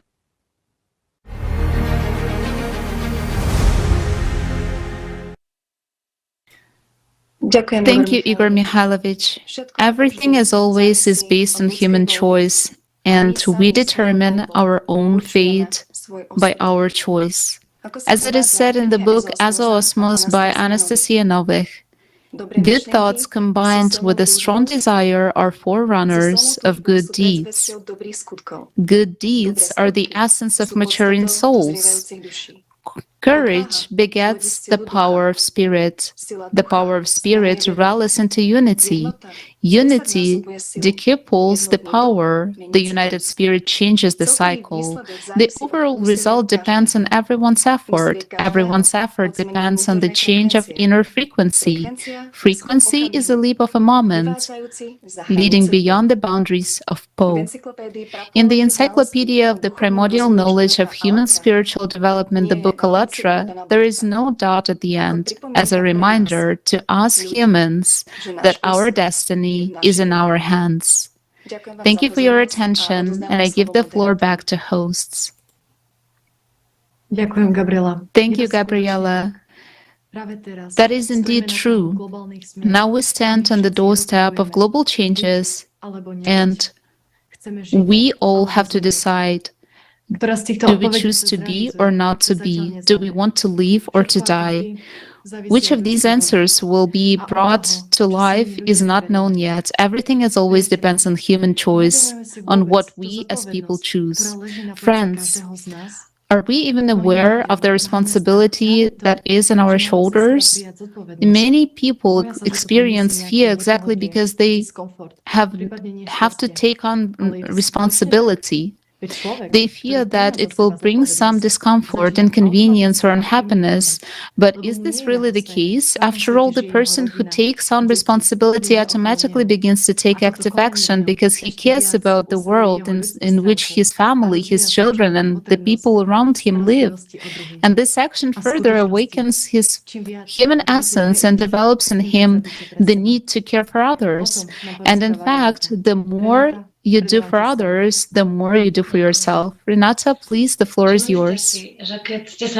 Have you ever noticed that when you sincerely wanted to help someone, no matter whether with a kind word or deed, and you eventually succeeded, you immediately felt such a warm, pleasant feeling of fulfillment and happiness? You could say a feeling of true satisfaction. By helping others, you help yourself. And this is not some lofty phrase, but a really working, even one might say, profitable scheme. Only this profit is not material values and goods, but in accumulating and multiplying the feeling of happiness and fulfillment, which is much more valuable. This is a kind of spiritual egoism, the most right egoism. Once realizing and feeling this, a person strives to do even more, because by accumulating this energy in himself, a person is overwhelmed with it and just wants to share it with others. Otherwise, not giving it back to God and people, it is stagnates, becomes marsh without the new inflow of vital energy or God's grace, as they say in religions. And it becomes bad and uncomfortable for the person. Feeling of inner joy and satisfaction disappears. And when you share it with others, you fill up yourself. A human is dual by nature. He is spiritual component. He has spiritual component, soul and personality, and an animal component, his body and consciousness. Consciousness that does not have his own energy. In fact, it is a parasite. But a true human is a personality. We have already talked about this many times in our Kaleidoscope of Facts. So by helping others, human makes his animal work for himself as a personality. He removes attention from his own ego, material, me or consciousness, and thereby helps himself as a personality without losing energy, but rather accumulating it. After all, when consciousness is busy, it controls you less and takes away energy. There's an expression, either you load the consciousness or it loads you. In the modern world, selfless help to other people is associated with the concept of altruism. Altruists are recognized as the happiest people. Studying the phenomenon, experts in the field of treatment of psychological disorders, depression, came to the conclusion that people whose life prioritizes to help others feel happier than those who tirelessly seek to realize their desires of their ego. Yes, indeed. It has been scientifically and experimentally proven that altruism actually helps much more to a person who seeks to help another person, and last of all, to the one whom he helps. And now, Jana has told us the biggest secret, the secret of humaneness, which is concealed from us. If you want to be happy, make other people happy. Then you will also be happy. This is the only path to happiness. If you want to be loved, love others. Begin to love. Really love other people and help them. And you will be loved, this is true. No one likes evil, wicked, nasty, greedy and bad people. Yes, some people toady. They envy him if he holds some position or something else in society, as they say, but a person actually lives by hatred. He lives in filth, and he understands this. It makes him even angrier. Well, is it really life when you are angry? When you are afraid of something? When you feel bad? It's not life. Life is joy. Life is love. Life is life.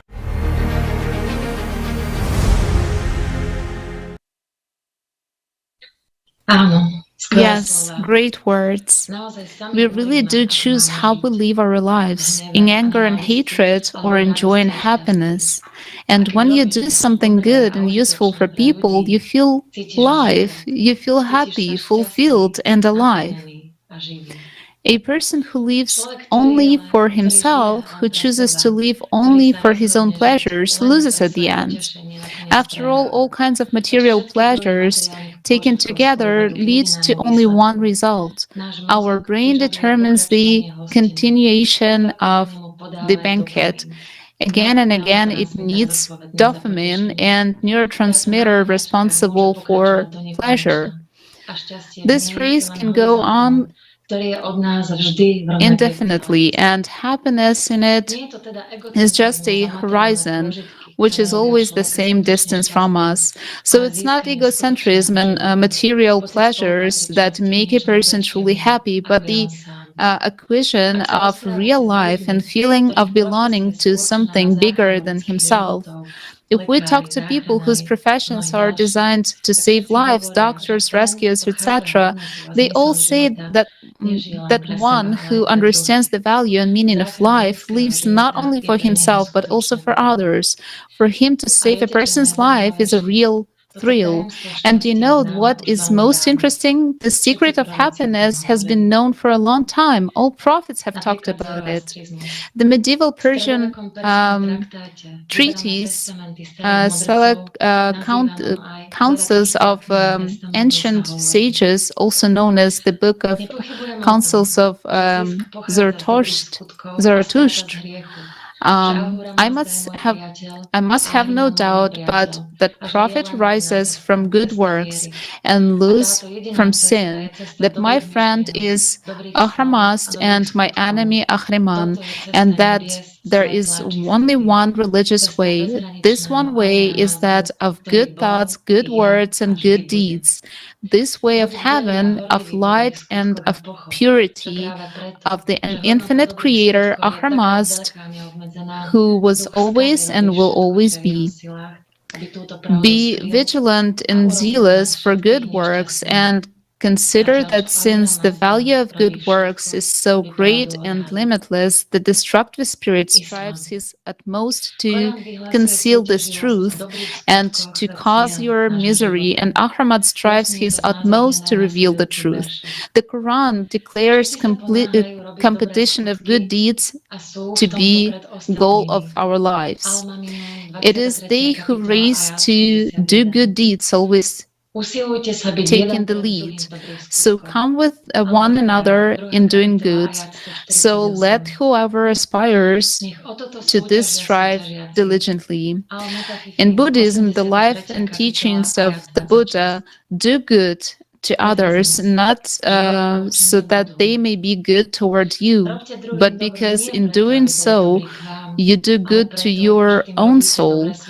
Give charity, be merciful, for this is necessity for a human being, and above all, learn to love. Try to feel as others feel, try to understand them, try to have compassion for them, and love will come. In Christianity, love one another, and as I have loved you. Do not withhold good from those to whom it is due, when it is in the power of your hand to do so. I have shown you in every way by laboring like this that you must support the weak, and remember the words of the Lord Jesus, that he said, "It is more blessed to give than to receive." So it turns out that everything is simple. The more you do for others, the more you do for yourself. This is one of the recipes of achieving true happiness. And since desire coming from within to help people can change the fate of not only the person, but also the entire humanity. Thank you so much for your attention. Thank you, Renata. Indeed, the more one does good for others, the more one does good for oneself. Friends, as you know, every Kaleidoscope of Facts is prepared by volunteers, participants of Allatra International Public Movement from all over the world. So you write to us and ask, how is it possible? Why are we doing this? What can we gain from participating and preparing and hosting these programs?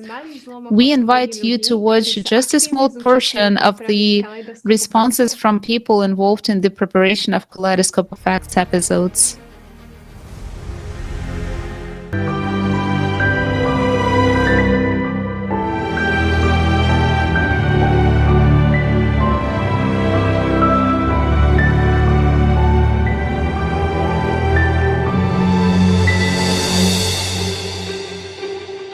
And it's the best way for me to use my time and attention into bringing the truth to people.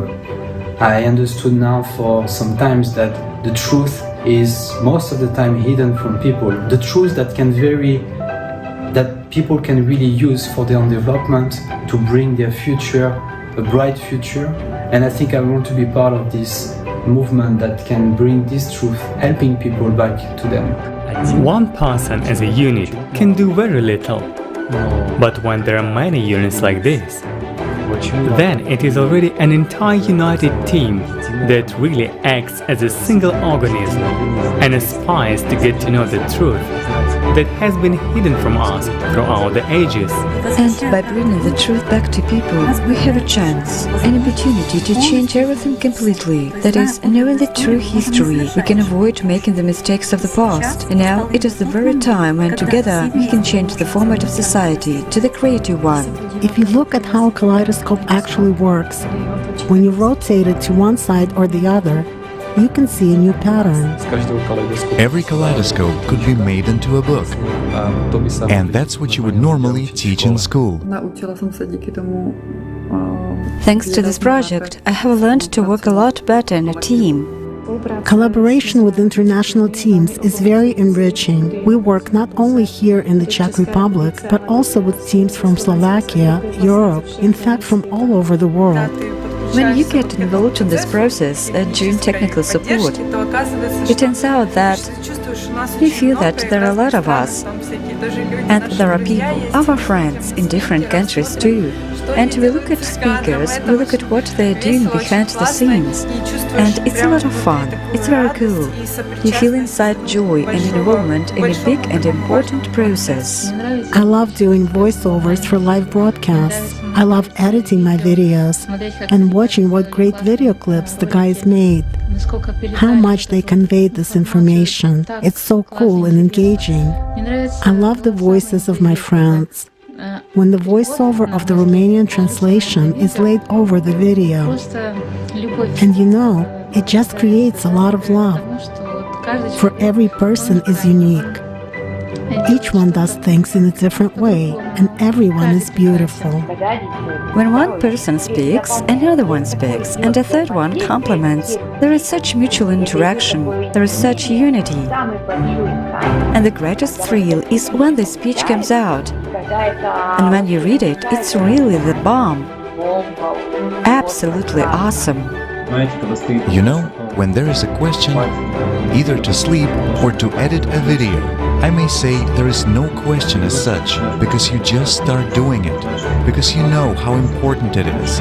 You realize that it can help a lot of people change themselves, change the world around them, change society and civilization.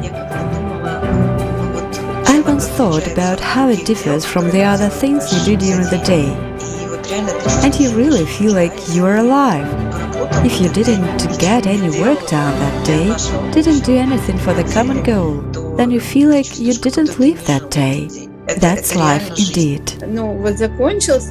But when the kaleidoscope is over, you see everyone turning on their cameras, and there are so many people who have been working behind the scenes. There's an entire team. Not only the technical team, so many people, so many interpreters turn on their cameras, and this is such a wave of unity with everyone. You just look at it. Well, it's only solid love and one solid family. It is a way to reach a huge number of people and inform them about what is actually happening in the world. And together, we can change the world for the better. When people work together, then the truth becomes more purified. Because the more people are working towards this one common goal, the purer it becomes, and the closer we can get to the truth. The information that was concealed, that was actually somehow hidden somewhere. We are now bringing this truth to the surface. There are a lot of kaleidoscopes of facts, not only on historical topics, but also on spiritual ones, about the spiritual teachers of humankind, about how religions came to be. What are the spiritual grains in religions? What are the substitutions in religions? In other words, all this a person must know in order to become a human, in order for society to come to the prosperity that all the prophets spoke about. We are proving that people who are united can do far more work than when everyone is separated into small groups. In normal conditions, I probably wouldn't be able to bear such a load. But in this case, it's as if you get a second wind, as if help is coming. And it's really so cool when the kaleidoscope is released and you see that this is what we've been picking up in bits and pieces. Maybe one person did a little, just found one quote, another person found a video. But when it all comes together, you see this masterpiece, which came out in the end. It's an incredible thrill, really. There is a kaleidoscope today, and when you watch it from the beginning to the end, you realize how perfectly everything aligns. Each episode of the Kaleidoscope of Facts is a unique collection of facts, research and interviews with different people, experts and enthusiasts. Just imagine, the team that prepares Kaleidoscope of Facts is comprised of volunteers from all over the world who speak many different languages of the world. Therefore, we are working with lots of information, lots of material that we have to work through, read and put together, according to one single goal. That is always set at the start of the making of the kaleidoscope of facts. This is a research project, and it's interesting. It's interesting to work on it. It's exciting to look for information. It is fascinating to translate it, because you touch upon the truth. The truth that people, a team of analysts, have verified it all 1,000 times. I mean, this is really verified information that you can trust, and you can verify it yourself from open sources. And this really truly shows how much truth can motivate people to go further and beyond their limits and to contribute their time and attention in order to find the truth and to spread it among the people, so more and more people are aware about the true knowledge. I realized this very moment has come. The darkest time is over, and all the truth has been revealed. Unity is power, and united we people can accomplish truly anything. This is the phenomenon of our unity in the kaleidoscope of facts. Just look for yourself at how many people are on the Zoom and how we unite. What unites us is this very willingness to be together and to change the world. So friends, as Igor Mikhailovich said, let's love each other and respect each other. And let's unite. Thank you. The phenomenon of unity is something that I have never experienced in my short life.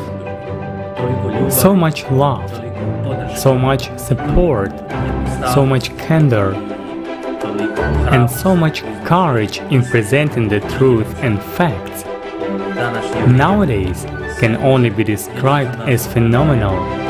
It's impossible to describe the phenomenon of this project in words.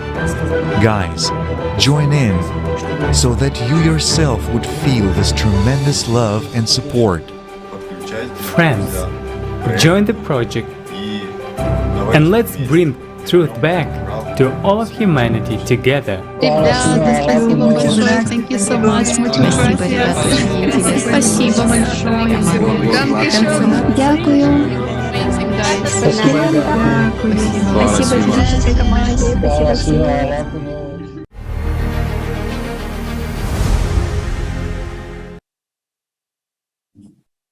Thank you to all our participants for such inspiring, beautiful, and joyful words. Friends, you are a great inspiration, and after watching this video, the desire to act is even greater. This is the real example of unity in action, and this is the case in all the projects of ALLATRA International Public Movement. We have a huge number of projects that people from all over the world are engaged in. Here are some of them. The videos with participation of Igor Mikhailovich Danilov, the Creative Society, Climate Crisis, the Universal Grain, the Diamond of the Prophet Muhammad, Islam, Religion of Love, Psychology, Discovering the Truth, ALLATRA Physics, Shadow Control, Health Navigator, Kaleidoscope Effects, and many more. Yes, Monica, there are indeed many projects, and everyone can take part in a project they like. Behind every project, there are a lot of hard work of many people. We have a technical support team, a team of streamers, designers, a team of engaged in searching for information, writing scripts for videos, video shooting, video editing, and team of translators which provide translations and interpretations, voiceovers, simultaneous interpretations, communicating with scientists, interviewing them, conducting social surveys. And I'd like to emphasize that people participate in the projects in their free time. Each of us has learned many new skills. Yes, let me thank everyone involved in this kaleidoscope of facts, our distinguished speakers and all those who stayed behind the scenes. Thank you to our friends who wrote the script, who held interviews. Thank you to the technical support team. Thank you to all the translators, and thank you to everyone who contributed to today's episode. Today's broadcast is translated into 17 languages and is organized thanks to volunteers from all over the world. We in Slovakia and in Czech Republic say the strength is in unity, and this is indeed true. If we all unite, we will become the force which cannot be stopped. We are all human beings, and we have one place to live, the earth, one nationality, humankind, and one value, life, thanks to which we can make the most of our great potential and realize our life purpose. Only together can we change the vector of society. Thank you very much to everyone. Friends, our Kaleidoscope of Facts is coming to a closure. I believe we have answered your questions about what unity is. Please, if you have any questions, observations, ideas, write to us in the comments below this video or send us an email to info@allatra.tv. At the end of each video, Igor Mikhailovich speaks these words: love each other. This is the most important thing. And these words became the inspiration for today's Kaleidoscope of Facts to be devoted to the topic of unity, because there is an understanding of this importance of these very words. All of humanity is now faced with one goal: to survive, and we can only survive when we unite and begin to love one another. Let us watch the closing video with the esteemed Igor Mikhailovich Danilov.